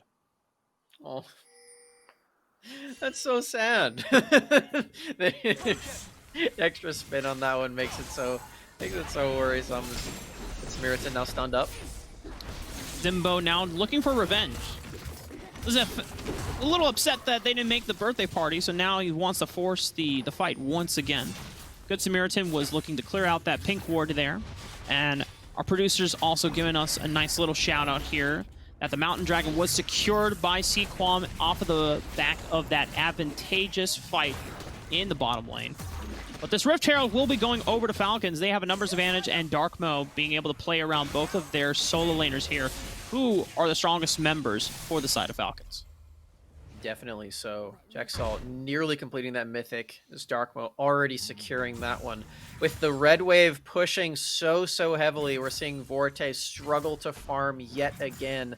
As long as he stays in experience range, that is going to be pretty okay for him. Obviously, you would like to get some more gold into your top laner, but it's experience that's going to matter the most for Vorte, especially with this super fed Jhin. You can upgrade that Gale Force and give him just some more stats and increase all of your stats as well. Now, nice root. Uh-oh. Jexalt popping the Chrono Break just to go back and, well, how do I put this, Max? He wasn't getting out any other way. There's too many people. This is kind of this is the identity that we have seen from Sequam. They are always moving in numbers. It's almost feels like, I don't know what Sequam's mascot is, but they should be just a pack of hyenas. Man. It's probably something seafaring. Sea lions? Do sea lions do that? I mean, I don't know if they hang out in packs, but I know there's like that one movie, I think it's Happy Feet, where like the sea lions are vicious, you know? They like try to eat the penguins, bro. It's crazy. I mean, yeah, sea lions are going to be the natural enemy of a movie about penguins. I feel I feel like that's pretty reasonable. Well, they're always moving through the river as well, and you know, it's... You know what it could be? It could be those fish from Finding Nemo that like make the big like emojis with their bodies. The silverfish? Yeah. I feel like that's demoralizing. They live in the sea. Yeah, but they're not vicious. Now, Vorte might be the recipient of a vicious attack here. Has to flash away from that parallel convergence stun that was coming in. Rift Herald's going to get one more crash into that tier 2 turret. It is first brick being broken open for the members of Falcons. However, Choye is all by himself, and that leads to an easy 2v1 dive for UJ to pull off. Gale Force finishing it all off. Darkmo under tower. He wants to get in there, but Zimbo and Night Flash weren't ready to really communicate onto the dive. Darkmo goes down. Now majority of the damage not going to be there for the rest of Falcons as they make their exit route. Forcing Jexalt to go for the Chrono Break, and he knows that there's no way out except forward. He will go down, but at least trades the one back onto Vorte. Good Samaritan still fighting against two tanks and Night Flash and Zimbo, and it's just easy cleanup for Bad Woman. Man, Vorte played that so well on the Ornn. The only problem was that he stuck around in range of the Echo ultimate. Let's watch this crowd control chain again after this replay. Of course, with this heat, the dive underneath this turret. Choye, there's nowhere to run. All right, watch the movement from Vorte here. Gets the knock up against the turret, into the Call of the Forge God stun, and then survives as well underneath the turret. Darkmo can't do anything.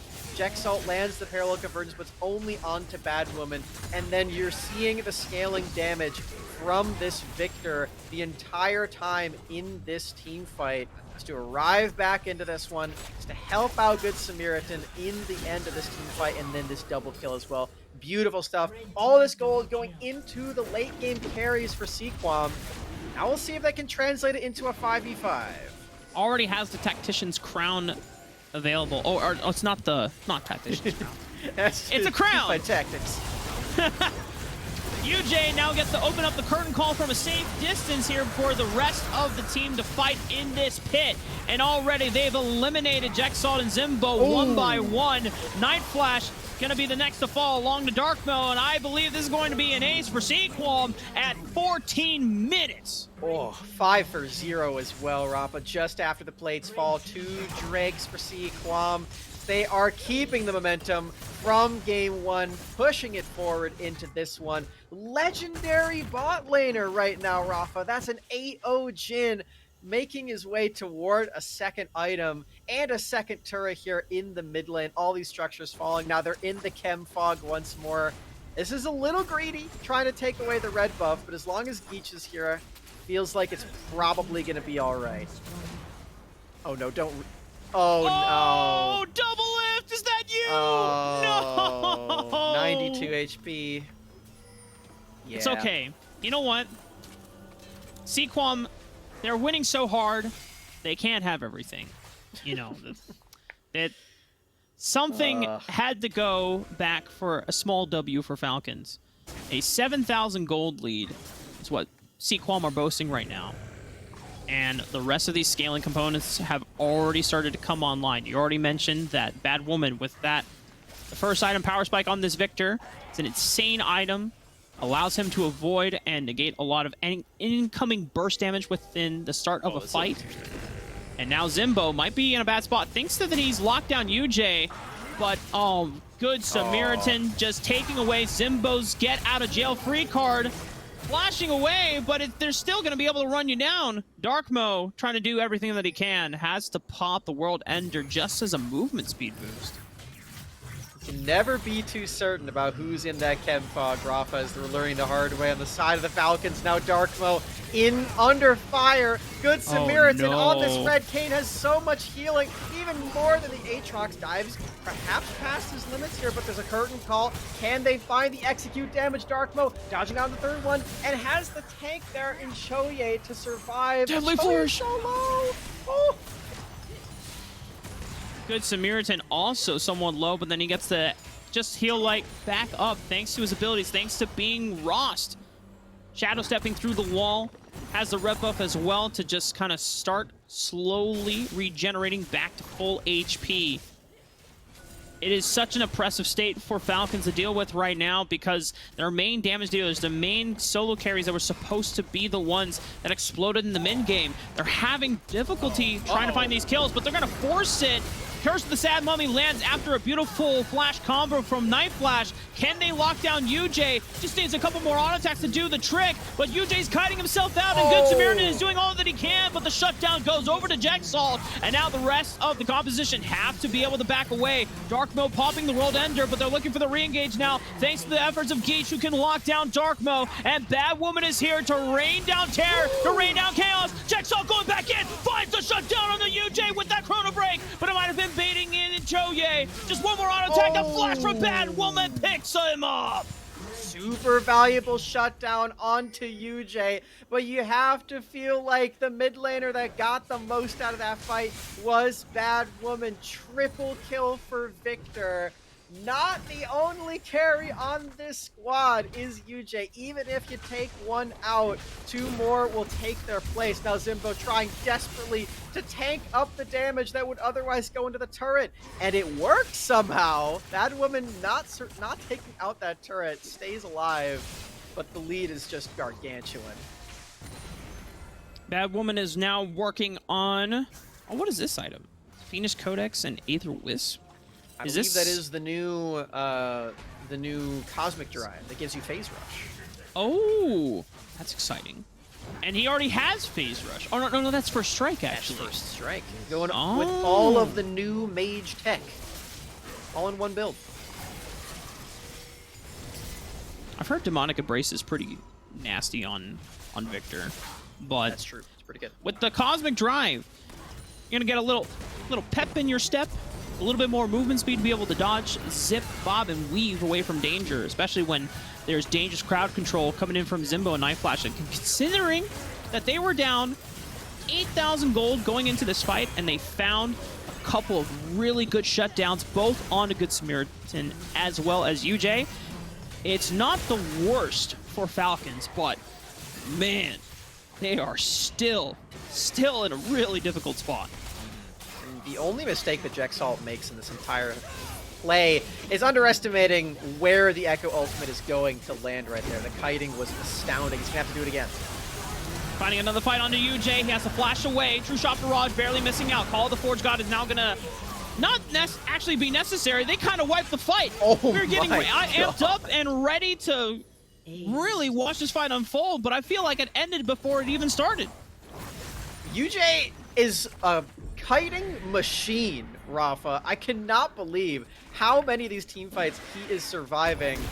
He's not interested in ending the game quite yet. He's going to go over to the Drake and try to secure that one while his team does the dirty work and taking away all these structures. At least the inhibitor turret is going to go down. Good Samaritan and Bad Woman trying to secure a full inhibitor alongside it, but there are members that are spawning. Gotta do this fast. All right, they got it. Inhibitor taken. Just under 21 minutes in the game. Third dragon secured. It's another Chemtech one. And Sequam, they were the ones that picked up the first 2 dragons of the game. And they're the ones that are now 1 away from Chemtech's soul. You already talked about how dangerous that is for the enemy team to deal with once it is secured, Smacks. It's so broken. It's honestly so broken. I think Riot knows that it's super broken as well. But, you know, it's preseason. You got to give the people some fun as we're in this one. UJ very close to an Infinity Edge from here, and with that Chemtech Drake, there's a lot of damage that can be involved with that one as well. We're going to start to see that pressure unfold in the mid lane thanks to the super minions that are spawning right now. And for Sequam, they can use this pressure to get just about anything off of this rift. They're starting in this Baron Pit, getting all this vision down, clearing the wards, the control ward that's been there for quite some time. There's still some lingering vision from that ward onto this Baron, so they know that it's taken alongside the True Shot Barrage, but there's really no way to actually get into this pit, especially Zimbo taking that recall just now to pick up an item. I think he's going for Zonia's, which is pretty fun. But regardless, that is the Baron dead. Oh no, Dark Mo. Oh no. Oh no. 1. Oh no. 2. 3. 4. Oh, okay. And it didn't land the 4th shot there. I was really expecting that maybe we would have gotten one of our curtain call kills. In fact, for our over and under, we only got 1. We only got 1 so far. So, you know, UJ was, I mean, he's been popping off. So, you know, I wouldn't have been surprised if he's actually picked up 2 kills with the curtain call and would just miss one of them. But unfortunately for Darkmo, this doesn't really seem like a 10 kill plus game. Zimbo gonna try to do his best to defend this onslaught against the siege of the Sequam squad. Zimbo's already gone. Parallel convergence will land for a nice stun, but you gotta have more than just a nice stun. You gotta have damage. Wait a minute. Whoa, Jexall, relax. They find Bad Woman, and now it's just UJ, the last damage dealer alive. Good Samaritan still can kind of run things down. But look at the damage from UJ. Gale Force in, but Darkmo, now it's him in a 1v2. Morte is going to come back with this teleport. He's got to be able to take out Good Samaritan. Aatrox versus Rost. Darkin versus Darkin, who will win? But when you got an Ornn on your side as well, but the rest of the members are spawning. Zimbo in here's Night Flash. He can punt it back. Oh! Morte will die to the Nexus Fountain. The game is not over yet, Smacks. Run, Good Samaritan. Oh, he's blocked by the minions. Oh, no. He's got to make it into the wall. He can't dodge, but he might be able to fight. He has so much healing. Stunned up by the Curse of the Sad Mummy. A big cooldown to use, but one that may have been necessary in the end. But Samaritan won't be able to finish the job onto the Nexus. They got a little fancy with it. They tripped over their dancing shoes. Now they've got to wait a bit more before we can see Sequam take match point. Sequam was ready to end the game at 23 minutes. They wanted to, they were looking for the speed run. We were expecting a 35-minute. Well, were expecting. Yeah. Well, that's not. I mean, there's no we about that one. We technically said both under 35 minutes, and I thought it was going to be 33. But man, this is really dominating. I thought that when they brought in Zimbo, the starter, and giving Darkmo his Aatrox, that this would have been a far closer game for Falcons. And if we take back or look back at what happened in the early game, the creative pathing from Zimbo giving a little bit of an advantage both to him and Darkmo in that turnaround for the 2v2. And then they got the Rift Herald crash and all these things working out for them. But it's the bot lane that needs to be checked here. Because UJ and Peach have been putting on stuff a show. And once again, UJ is at the center of it all, finding Jexalt. Curtain Call is going to find its mark. Darkmo will interrupt that from being a thing. Zimbo's already fallen off into another skirmish that was happening on the other side of the quadrant there. Good Samaritan advancing forward, getting the Blades reach in on that knockup. One more. Jexalt goes. An astounding 13,000 gold advantage from Sequam, as they just need one inhibitor. They can end this game and move on to match point. They're all grouping up around the Nexus. They're like, all right, guys, let's do it. We can't click this. We got to go take an inhibitor. But it's okay.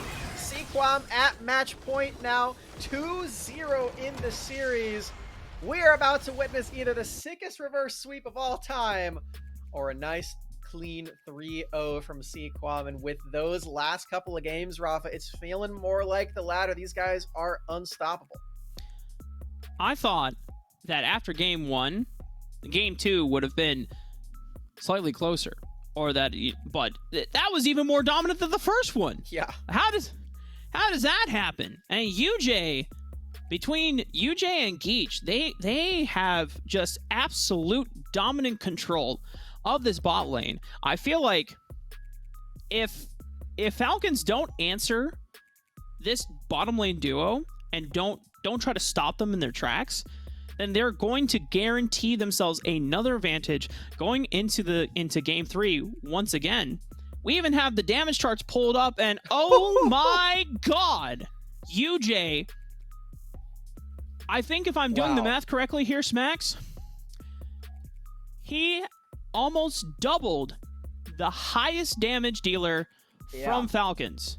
Yeah, that's math right there. That's true. Wow.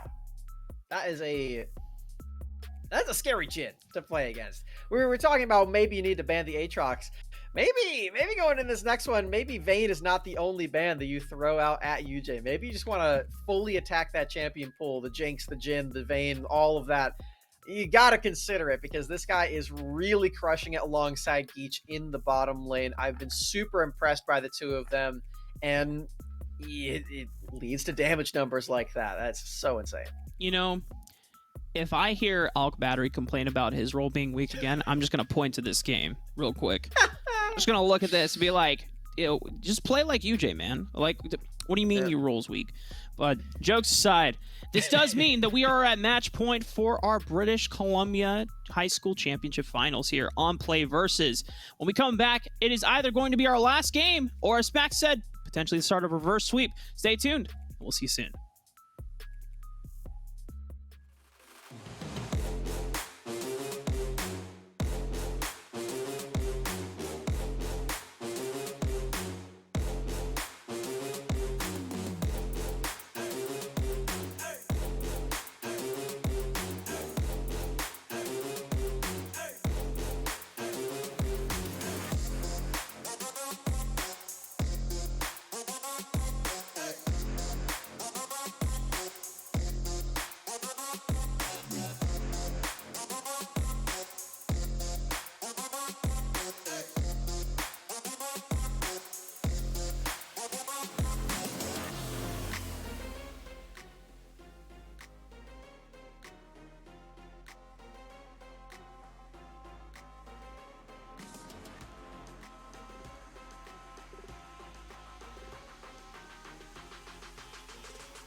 All right, it is time, gamers. Game 3, match point for Sequam. And already that does put the question into the ball court of Falcons. Are they going to change anything up? Are they going to make any adaptations? Well, we already know one is coming in, Smacks. They have swapped sides. They're going to be taking red side, and now this puts Sequam on the blue side. Pretty important stuff, because for Sequam, they have been using the last pick to give Bad Woman a guaranteed counter pick every single game. So now that we're seeing a side swap for the Falcons, they no longer have to worry about that one if they so choose. If they want to keep their mid laner until last, they could also save that counter pick for dark mode, depending on how deep his champion pool is. While I was doing my research, I noticed that Aatrox was definitely the most played champion, but there were also a lot of other variety of champions like the Fiora, the Jax, the split pushers as well. You do typically want to save those for counter pick if you are going to play that style. So if that is something that Dark Mo is considering here for this third and what could potentially be the final game, that is a solid call to switch over to that red side for the Falcons. And for Sequam, it might shift their play style as well, which is just a good idea in general. If they are winning all of the games on red, why not force them on them? Yeah, and Aatrox definitely fulfills kind of a both split pusher but mostly team fighting prowess.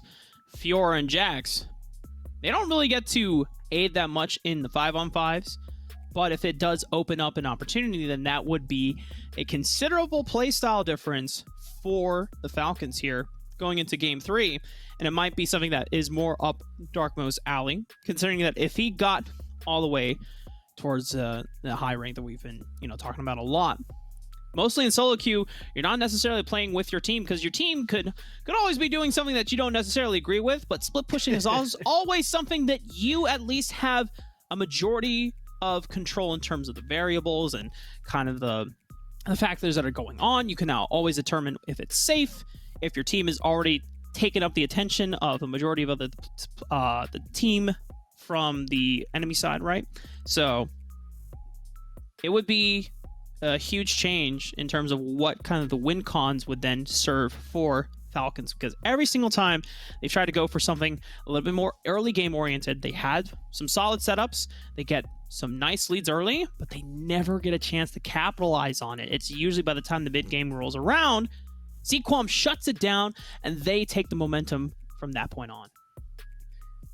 Rafa, with the split push, as the split pusher yourself, you do have a lot of that agency, like you said, for yourself, but it does definitely benefit you to have all of your teammates on the same page in a play style like that. Because if you're deeming yourself safe to go for that split push, and your team doesn't really know how safe you actually are and what pressure you can actually provide, then it's a little bit less effective. So if that is a play style that the Falcons are wanting to go for, yes, you can, as Darkmo, have a lot of that solo queue experience, but you do want to be communicating all of that to your entire team. Hopefully that is something that the Falcons have actually put a lot of time into. Sequam thinking that might be the case, as they are banning away Vladimir and Jax, and potentially another option away from Darkmo with this third ban.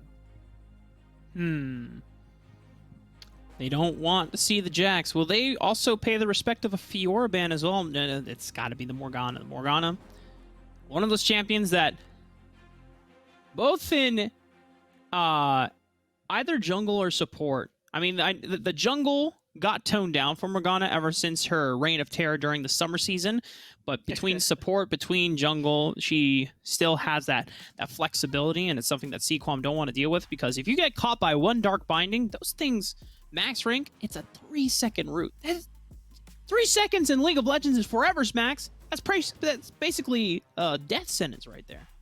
Yeah. If the entire team is focusing you, usually 3 seconds is enough to just be killed flat out. So we're on a worthy ban because of that, and other reasons as well. I like this adaptation from the Falcons to take away some of these support options as well. Pushing Geech's champion pool to its limits by removing the Leona and the Rel, these engaged tanks that are just so powerful at getting fights started from the primary engage or secondary engage as well, not to mention all the peel that they do provide. So I like this is the play style that they're trying to attack. There are some other options like things like the Alistar for Geach to go for, but I do like that they're doing this. Now we have an update. Rafa, Karthus, that first pick, that's not actually Karthus. Fortunately, Karthus would have been pretty cool, but that is a first pick Ornn, which explains the Trundle. The Vorte Ornn was so damn good. It absorbed a lot of pressure, and even though it fell early to that gank from Zimbo and the turnaround with Darkmo, Darkmo never got a chance to really accelerate that advantage. It was suffering a lot. Darkmo was pushing him out of lane, but then Vorte was still able to impact the map, and now Falcons try to answer back. You already mentioned the Trundle and the Ziggs. Long-range power in terms of damage with the Mega Inferno Bomb, potentially a flex towards the bottom lane if they just want to keep a safe laning phase, but the Jinxes come back for Sequan. We already know UJ was a monster on this pick in Game 1. Whoa, Rafa, look at this. We have both Trundle and Amumu picked. Trundle top, Trundle top. I'm getting that feeling. I'm feeling like the Trundle top is a possibility from here. Now, it could also be either Trundle or Amumu support, but that's boring. We already saw the Amumu picked in the jungle in last game, and Trundle top against Ornn makes a lot of sense. I mean, if you're a TFT player, you know how good Trundle is. The Trundle reroll composition, kind of sick. This is Trundle right now. He just kind of smacks you with his giant club, and he just beats you to death. I wouldn't beat you to death, Smacks. That's rude. That's.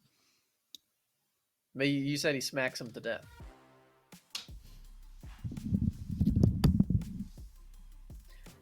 All right. Well, Rafa's going over there. I thought it was funny. I don't know. I don't know what's gotten into him. I thought that was pretty funny. But anyway. You know what? I don't want to get too into the jungle talks because I know Rafa really likes talking about jungle. But a couple of those are banned. So, come back! I was trying to talk about jungle, but it just wasn't the same without you. Oh, well, you know, I just had to protest the pun that you made there.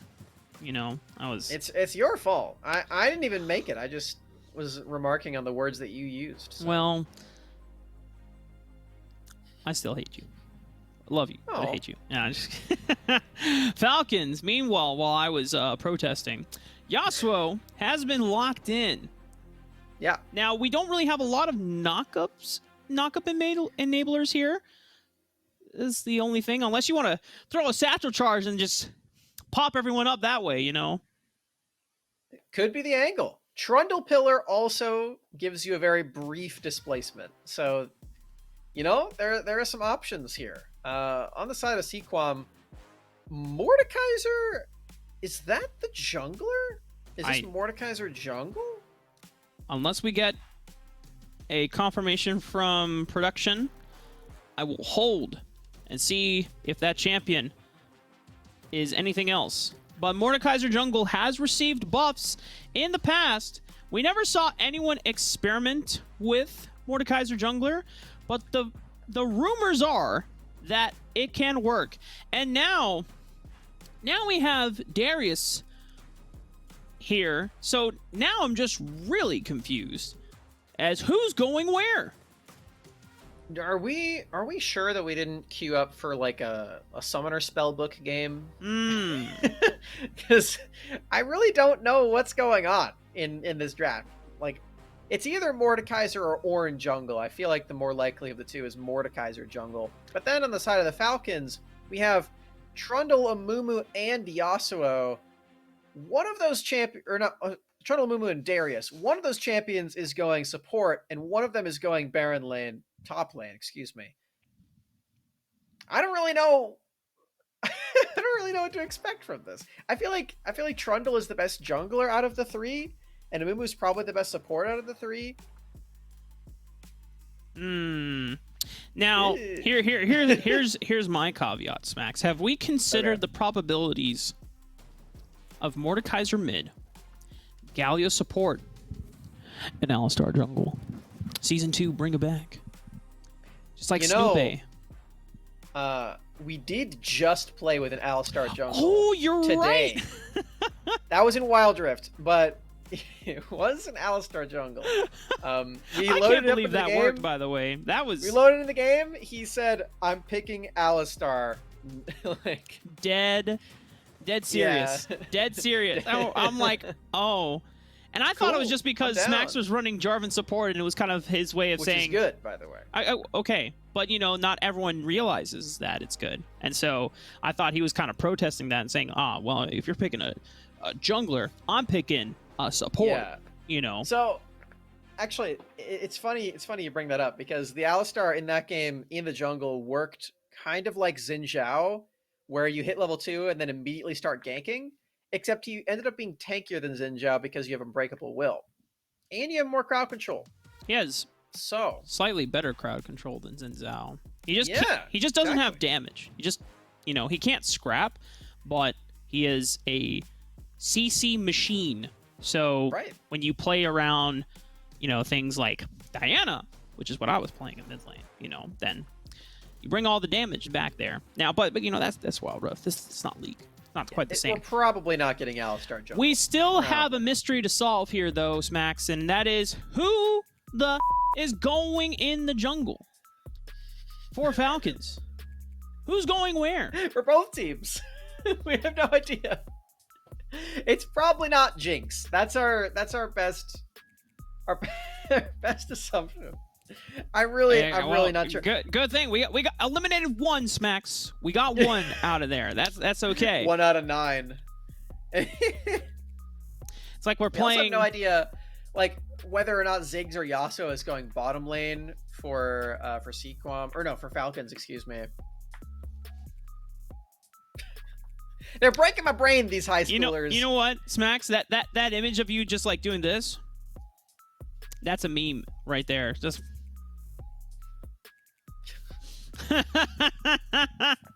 Oh my god. Someone needs to clip that, and then I need to screenshot it and then use it for future purposes. It's like the have you seen that one where the penguin is just like yeah. Oh no. Well, it's like that because the penguin just does flippers. Mm-hmm. I'm just making flippers with my hands. Oh boy. I really something crazy going on. We've been saying that for the other games as well, with things like the Kayn and the Malzahar picked. This genuinely is just like super off meta stuff that we're delving into in this best of 5. Because the other one is just a crazy combination. This is just we're actually just putting things that we just never see, whether it's in the jungle or whether it's in the Baron lane. Like that's gonna be one of the weird things. Like a Mumu could be like jungler support, and that's standard, but then that just leaves like, okay, well, actually, this is what would be the most standard thing: a Mumu jungle, Trundle support, and then Darius top.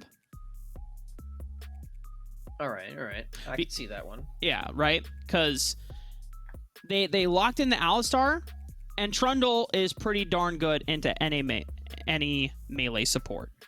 Okay, but what if you are 0 for 3 right now, and it's Trundle top, Darius jungle, Amumu support? I mean, if they want to do that's spicy. That's sick, you know, and I'm totally down for that. I'm just telling you what is probably what is realistic. And normally, I feel like we're on opposite ends here. Normally, I'm supposed to be the ones that's telling you the crazy stuff, and you're trying to bring me back down to earth and be like, "No, Rafa, it's just going to be this. You know, we're not going to see that."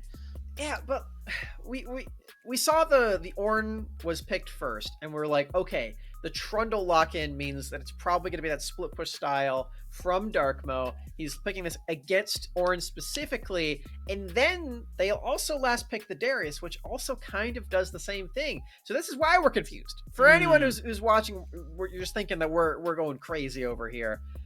it's a lot of champions that want to counteract this Ornn, which is going to be useful in the late game team fights for sure. Yeah. But it is also confusing as to what the most effective way to get these champions to where they want to be is going to be, and it's probably going to come down to the player comfort at the end of the day. Right now, just vibing through this spectator delay, as I just need to see who is going where, Smacks, because we've gone through all the theory crafting, and now we're really just not only bobbleheads, but we're talking heads at this point. And so last time we did a little over under for ourselves here in terms of kills, and then game time, and then curtain call kills. But I feel like an appropriate over under this time. There's a Yasuo, and there's only really 1 or 2 knockups, because you can last breath off of Trundle Pillar, Satchel Charge, and Darius Apprehend. That's it, and they're not necessarily like strong knockups. So I feel like this is not usually. Yeah, you could. Will we see more than over under 2 last breaths off of those 3 abilities that we just mentioned? We're going over 2. Over for sure. Okay. I trust the Falcons team synergy to get this Yasuo off the ground, and I do actually feel like the Ziggs one should work pretty well. Because you're not really using that in a team fight other than to get yourself out. So if you're on the offensive with the Ziggs, you can throw that in onto a group of people, and then they'll get bumped up by the last breath. Dude, so, what if you just see cool. What if you see Choye just flash Satchel Charge in? He's like, go! Bam! Yeah, so if you do that, then you get the Satchel, and then you just ult on top of where the Satchel is immediately, and then they're all knocked up by the Satchel, and then the last breath holds them and in then there. They get exploded. That's okay. That would be crazy. That would be a sick combo, man. Coordination's got to be there, though. And so far, Sequam have been kind of the better team in terms of overall team fighting execution and coordination, because every single time that we get to that point in the mid game, the early game has looked so promising for Falcons, and then Sequam's like, all right, we're here, we're playing for real now, and then smash, boom, mainly off of UJ and Geach just steamrolling through their bot lane. For sure. I have been super impressed by the bottom lane, specifically for Sequam. I think they have been my 2 sort of MVP players in the series so far. They have been putting in just so much work. The Leona for both games for Geach, and then both Jin and Jinx, 2 very different champions, doing a lot of the same stuff in the lane, getting a lot of dominance and a lot of kills and pressure, and even freezing the lane when they need to as well. In that first game, it didn't quite give their jungler a lot of pressure to work with, but it did do wonders in denying away a lot of golden experience from the enemy Ashe and the AD carry for Choye. So I really do like the way that they've been playing. It's probably going to be the most unorthodox lane that we've seen in that bottom lane in this entire series, especially now that both of those champions were banned away from Geach too, the Leona and the Rel. I think they have really taken a look at Geach and how hard this player is popping off on the Falcons, and really done a lot to try to mitigate that as soon as possible. So I'm pretty excited to see if it still works out for Geach on a new champion for this series, because they're doing very well. Leona twice, and now Alistar, right? If I'm not mistaken. Probably. I guess we don't really know, but yeah, probably Alistar. I guess we never really know. Just to keep you guys updated. Bam! Okay. All right. So, unfortunately, it's not the spicy Darius jungle, but it is the most realistic option that we alluded to. Zimbo returning to the Amumu jungle. Night Flash this time taking the Trundle with that Glacial Augment. And I know you'll definitely want to talk about that. And we're Ooh. going for the 5-man delayed evade, and UJ is out here all by himself. In a good spot for this, but if Amumu does start with Bandit Toss, it's still, super sneaky. You might have to flash for UJ regardless, as Night Flash not going to go for it. Not going to be in range for the Pillar of Ice. And UJ does get to survive. That could have been a disaster for UJ. I was really, really scared for UJ right there. It's okay. Bad woman giving us a little bit of a chicken dance. Bad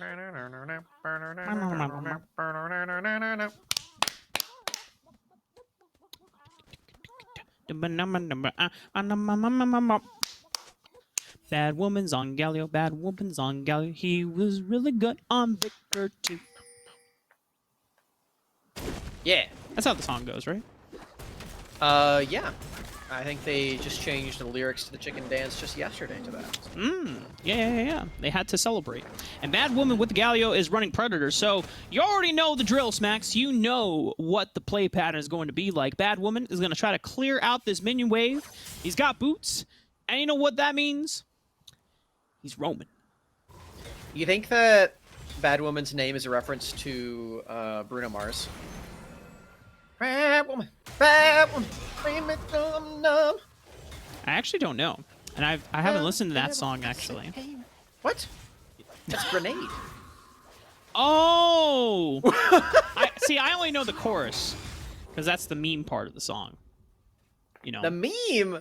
That song's good. No. The song is good, but it's just you know, I will catch a grenade for ya, but you won't do the same.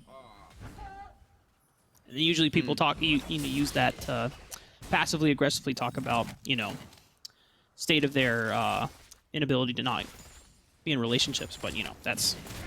Well, you know what? Our production agrees with me, and they know the song. Oh, no! Well, you can see that K-Ted, our producer today, is He's very scolding disappointed in Rafa. me. Come on. Thank you, K-Ted. Thank you. Okay, For not just this, but also producing the show today. Always thank your production, everybody. Oh, yes.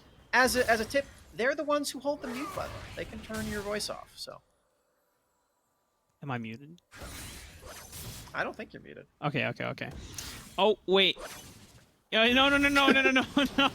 K-Ted just asked if he wants to be muted. No, please. I'm sorry. Zimbo, full clearing. Still just level 3, but is now going to hit up this Scuttle Crab for a little bit of bandage toss and give him a hug. I don't know if you hit level 4 off of this anymore in the current state, but he's cleared out all 6 camps, or 5 camps, I should say. Meanwhile, Good Samaritan is on the other side of the map, finishing their own Scuttle Crab, getting information that it was a full blue side jungle clear from Zimbo. We'll hit level 4 after getting to those Krugs, and it's pretty much the calmest early game that we have seen so far. 4 minutes in, no kills. We're seeing that both these junglers on their champions do want to be farming up. Good Samaritan, especially with this Mordekaiser. Definitely a champion that wants to farm more than fight. Especially now that you get the passive stacks on the Mordekaiser off of the little Krugs as well, you can actually clear those pretty effectively. So definitely a nice champion. You can see even with the Ghost as well. I think this is really fun. Good Samaritan does not have Flash in this game. I think this is the first time in this one that we've seen a player not take that summoner spell. Movement speed more valuable than the Blink, as it turns out, for this player. He's making his way up on this top side of the map. Camps not available. Looking for a gank onto Dark Mode. It's a huge wave that's being shoved in right now. I don't know if they actually have the ability to dive him under tower. Darkmo already suspecting that something is awry here. Has to flash away as well. Even with the Ghost, Good Samaritan, surprisingly with an insane amount of damage, forcing Darkmo to both of his summoner spells. Incredibly solid gank right there. That is a lot of pressure that you're providing on top of this Darius. Now Vorte on Ornn will most likely feel more comfortable. It's still a Darius, so not the most comfortable position to be in as a tank, and a melee one at that, but still gonna appreciate the extra pressure and potentially repeat gank, as Good Samaritan now has a lot less to worry about when aggressing upon this Darius. Oh, Taking a God. look at that bot side of the map, you saw that that plate was really close to being dead. Oh, this could be a solo kill angle. Oh, yeah. Oh, the apprehend! Dark! That was sick! Wait, he's sticking around. This is still dangerous. But he's calling That up was Yasuo really good, now. though. He's calling up Yasuo. Look where Jexalt is right now. He's moving on up. He's keeping Vorte interested in, and Jexalt hugging the Vorte left side has of the wall ult. will not get spotted out by this control ward. Do we see the apprehend into the last breath? I want to see it. Pull! Yep. There it is! But now Vorte gonna get this call. The force got off before the dunk goes down. Noxian Guild Team will come in. That's first blood for Jexalt, but it's a teleport for Bad Woman. Comes in and saves the day. Wow, double kill on this Galio and no wind wall available from Jexalt. I wonder what happened with that spell to make sure that that call to Forge guy wasn't denied, because it's definitely possible to remove that one from action, but no, still lands onto both of them. Vorte still gets all this crowd control set up in order for Bad Woman to clean up. As we do get to watch this one again, we get to see the combination play on those two spells. Really cool stuff. And it sets up super well after that Ornn ultimate too. Bad Woman now all of a sudden very strong on Galio mid. And has the tier 2 boots as well. Sorcerer New shoes. boot, Yeah. So not only Bad Woman will have an easier time of clearing out these minion waves, but can look for roams more proactively and can get there in a heartbeat. The fact that he teleported there should not take away from the threat. Can always just zoom on over. And Zimbo wants to threaten Vorte with Darkmo. Nice. Wow. Good prediction there from Vorte. It's really hard to actually time that one for the apprehend, because Darius can usually get that one off when you're using your Searing Charge, but ended up being really nicely done there. Bad Woman in a favorable trade, as it turns out, against Jexalt, who takes way too much minion damage on the back end of that one. It's Bad Woman. 4 Dark Seal stacks, by the way, off of the double kill. Already picked that one up from before. This is a lot of extra ability power that you're getting in this mid laner. Bad Woman roaming on over, just making sure that Good Samaritan doesn't get invaded on by Darkmo, who had that push and the priority in the wave to look for some information, look for vision in that jungle quadrant. Zimbo on the other side of the map might be sneaking through potentially after full clearing. There's also a Scuttle Crab that's coming up. Engage from Geach onto Choye, but the pillar is going to keep UJ at a distance so that Geach, despite popping that unbreakable will, looking for the all-in, UJ's just not able to get in range and follow up on the damage. Rice is doing very well on the mitigation side of things, as it should be, because it's really the only thing you can do on Trundle support. Putting a bunch of points into that spell, making sure that you get that Glacial Augment popped. Ooh, it's a really good ward for the Falcons, making sure that Samaritan is on vision.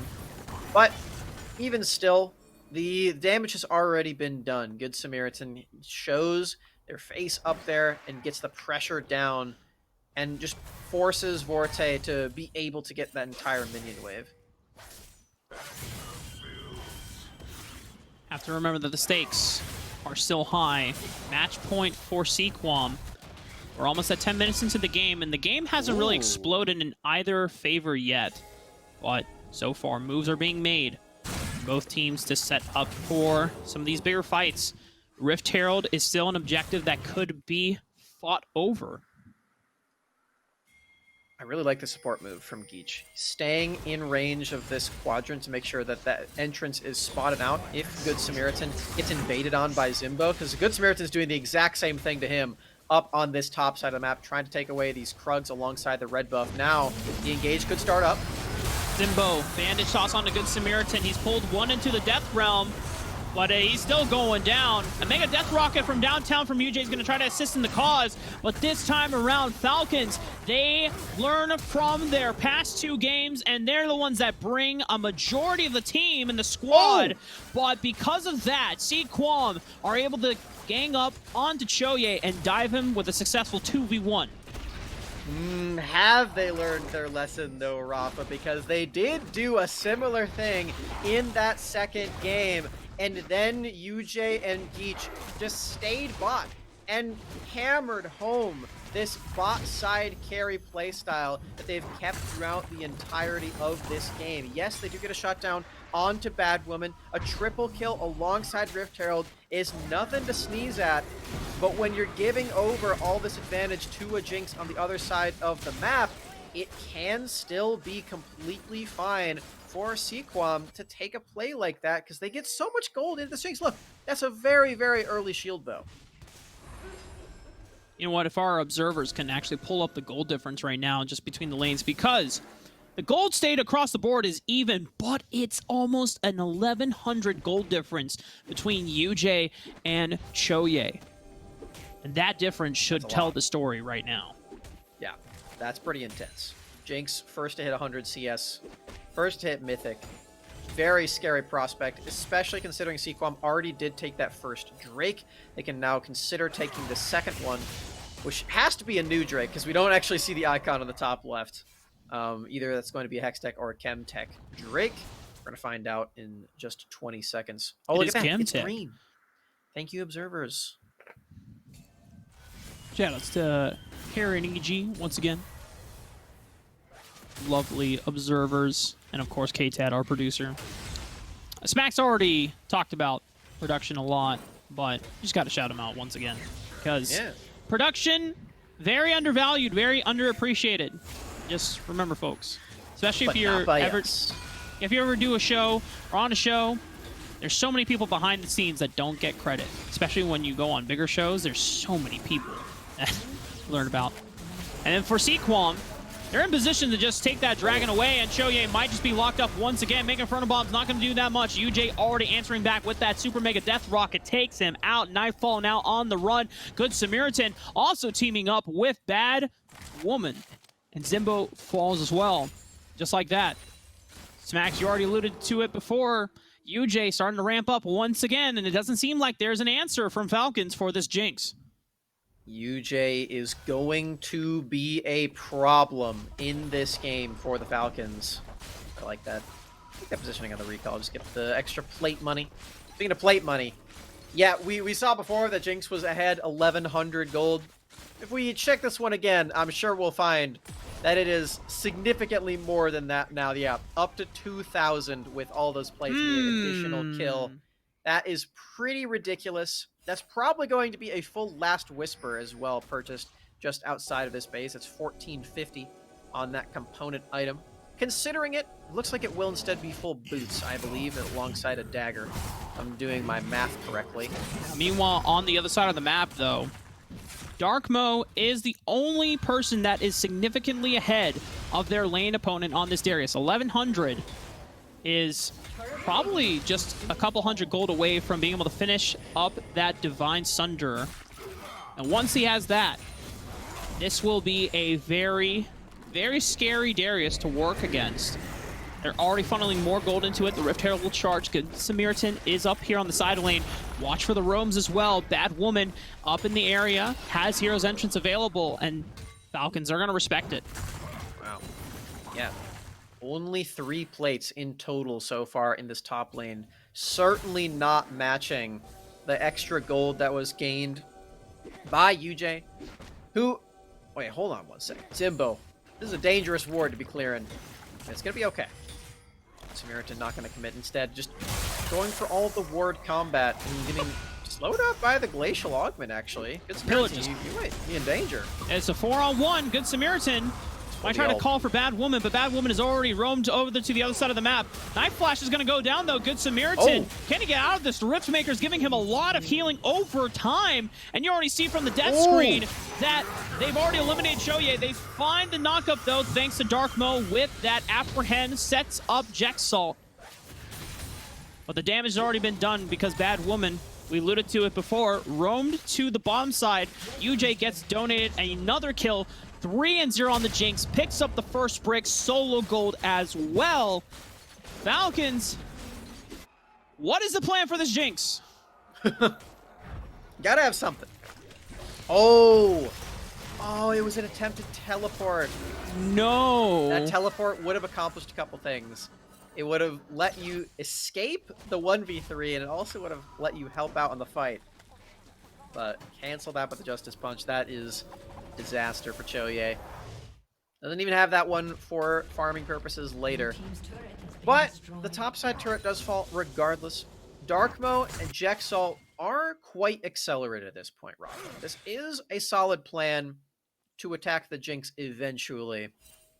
However, it's still a Jinx. She does outrange both of those champions, and while Apprehend into Last Breath has been a great combination twice now, by the way, it's not going to be the most consistent thing to attack a marksman like this unless you're committing the Darius Flash to get in range, or Choye gets on top of the Jinx before, or not Choye, Zimbo gets on top of the Jinx before this. Quite difficult, and I apologize for mixing up the names. They're both playing green Yordles this game. I think the only other way that you could do it safely is Knife Flash has to walk up and find a pillar, and you just have to cast Last Breath instantaneously off that displacement. Oh. Something like that, but not on the Geech. You don't want to ult Geech. Probably not. That's an Alistar right there, with extra tenacity on the Mercury Treads as well. So just all of this extra crowd control spending on the Geech is not going to be super impactful.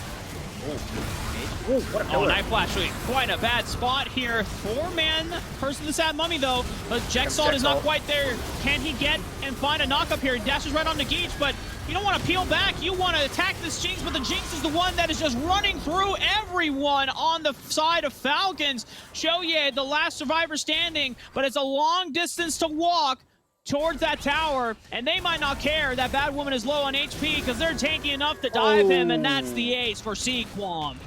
5 for 0 aces for Sequam seem to be happening sooner and sooner in these games as the series progresses, Rafa. These guys are so coordinated in these team fights, and this one starts off with such a nice pillar from Night Flash, but the Glacial Augment was already used in a skirmish that didn't end up going their way beforehand. So the Glacial Augment didn't actually happen in the entirety of this team fight. No extra damage reduction, no extra slow field. They just have to play without it the entire time. And it's the slimmest of margins that can completely turn the tides of battle in instances like this, where you are playing these melee champions that want to get in range of the Jinx, and they just can't close the distance thanks to some expert peel from Geech and Bad Woman. And I feel like an underrated member from this composition is Good Samaritan's Mordekaiser.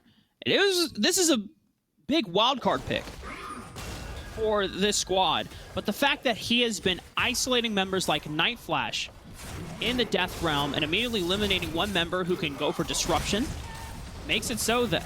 Okay, no. Okay, Darkmo is fine. Oh my god, Bad Woman. Is Bad Woman fine, though? Oh, the bleed? Wow. I think that was a crit diff right there with the Zeal.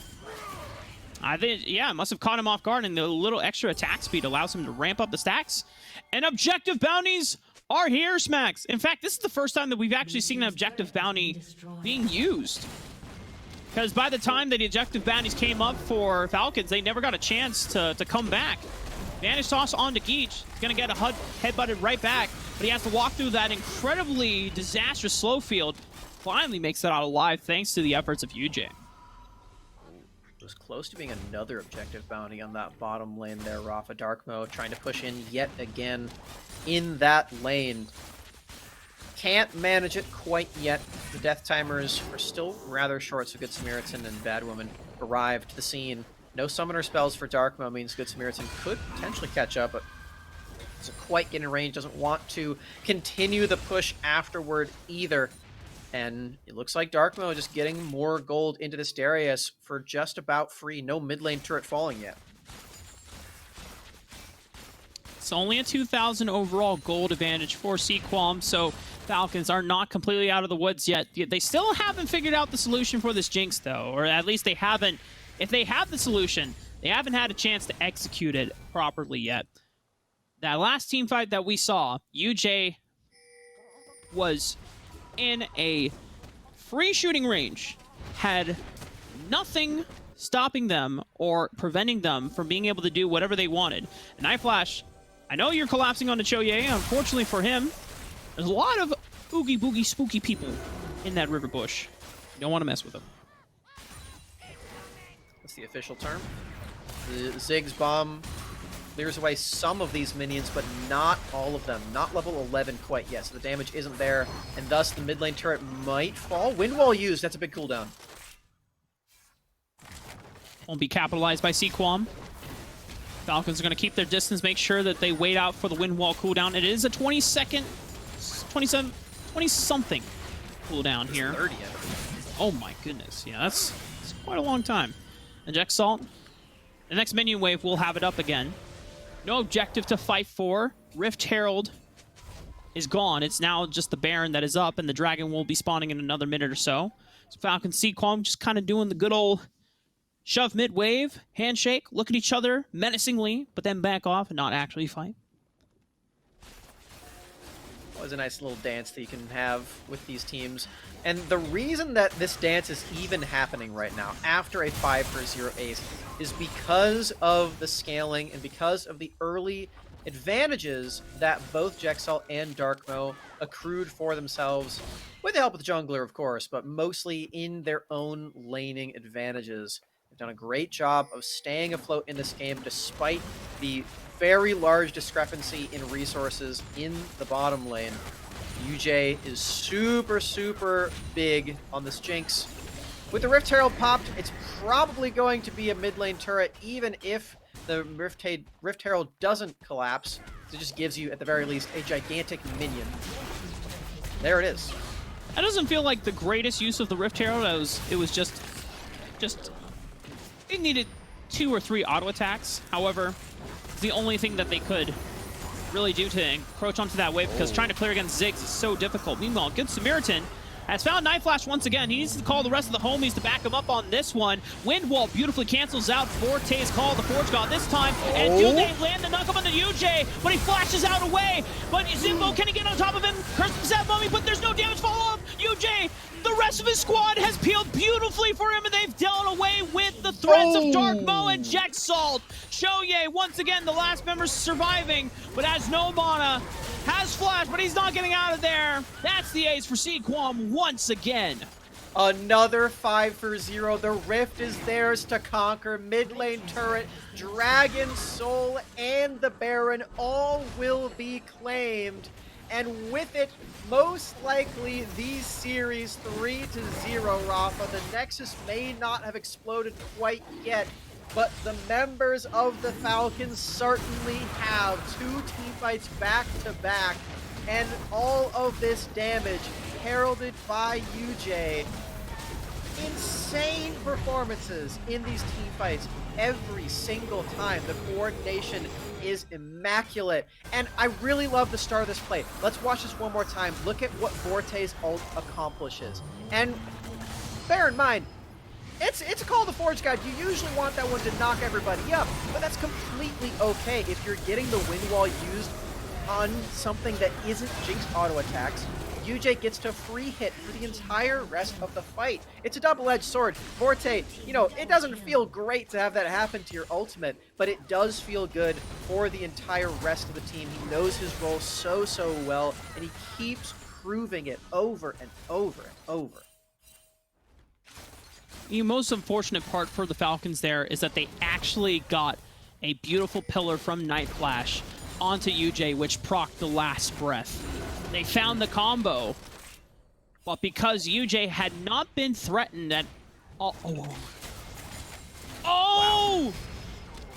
Either intuition or just that ward being able to detect that Jexalt was waiting in that bush there.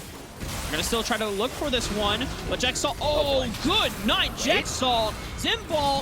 Zimbo, can he land on top of UJ? He doesn't have summoners from last time. Darkmo's right on top of him. He's be able to get through it. Zimbo's gonna get burned down to a crisp. Guillotine's not gonna do enough damage. Good Samaritan with the triple! UJ picks up another one for themselves, but... Smacks! I think this is gonna be it. Baron. I think it is. Baroned up minions. No one can defend it. Choye has a lot of wave clear power, but against Baron up minions, it is so damn difficult to do, even as the Ziggs. Usually they're going to be able to clear this inhibitor tower. The inhibitor will fall as well. And maybe death timers are too short. Not going to try quite yet.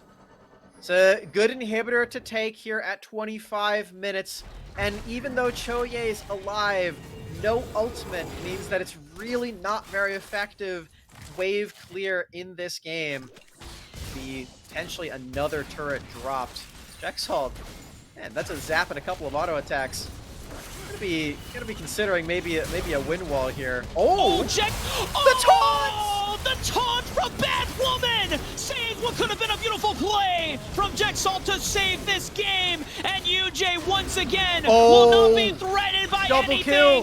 Nothing Triple from the kill. Falcons can stop UJ from just raining down terror. A quadra for UJ. That's gonna be it, Rafa. That is the entire series. Sequam will take it 3-0. Utter, and it only increased game after game. It just steadily, at such a great pace, got more and more in their favor, more and more momentum on their side, and they ride it all the way to the finish. 11-0-11 for this Jinx, for this marksman player that just took the game into his hands every single match of this series. Everyone had their moment to shine in Vorte, Good Samaritan, Bad Woman, even Geach as well. Because you always need your support to get you through that laning phase, to get you riled up. But the one that was pumping out the damage at the end of the day was UJ. And man, the side of the Falcons could not deal with him at all. They never got a chance to shut him down. And when you have a marksman player like that just runs and rips teams apart, naturally, the series is going to go in your favor. Mm-hmm. Really impressive stuff. I think we can all say it. We're all thinking it. That's a bot gap right there. Very nicely done from UJ. Super, super impressive things happening in the duo as well. Geach, on this Alistar, showing the same level of engage and peel, that riding that fine line, getting the fight started off, and then afterwards making sure that UJ is able to kite things out. Really impressive stuff in all three games from these two players. The rest of the squad falling in line as well, knowing their role, knowing how to effectively play around this all-star player. Big congratulations, a well-deserved victory here, 3-0. Sequam are the champions here for the British Columbia Championship. Sequam, the best of British Columbia right here, gamers. These are your champions. Let them know and take pride in this moment, because all five of you did an amazing job. And also want to give a huge shout out to not only the school as well for this squad, but also the rest of their roster and their staff as well, because like the production on a show like this, it's not always just the people that you see on screen or in game. It's always has to also come down to as well the members that are behind the scenes. That's one of the things that you always want to shout out. So congratulations once again to Sequam. And for me and Smacks and the rest of the team here on PlayVS, that'll do it for us for our stream today. I'm so surprised that it felt like we just started this show literally a couple hours ago. I was ready for the long haul. But Sequam, they were ready. They're like, no. Give us this bread. Give us this trophy. And we're just walking away with the prize. But Smacks, before I let us go, would you like to give any last words to the gamer audience out here? Yeah. Happy holidays, everybody. I know it's preseason for League of Legends. and it's all crazy and there's a bunch of new stuff going on, but that doesn't mean that you can't have some good teamwork and camaraderie with everybody on your squad. And that's exactly what we saw today from Sequam. Big shout out to you guys playing in that preseason. It's not easy, but they accomplished it. They got that 3-0, they got the dub, and it's a nice holiday present for them. So big congratulations there. And yeah, we'll actually be back tomorrow, not with British Columbia because that's all over, but we've got another high school finals championship happening tomorrow, wrapping up with another best of 5. And that's true of the entire week. Yeah. Monday through Friday, I believe, right? So that big week of play versus high school games. You know what? Let me double check. I don't think we have one on Friday. Yeah. It's just over the next 3 days. 14th, 15th, and 16th. So 3 more high school championship finals for us here on Play Versus. But, you know, to all of the audience most likely representing and supporting the British Columbia teams that we had today, thank you so much for watching. Happy holiday season. Stay safe and enjoy this time with your loved ones. We'll see you next time.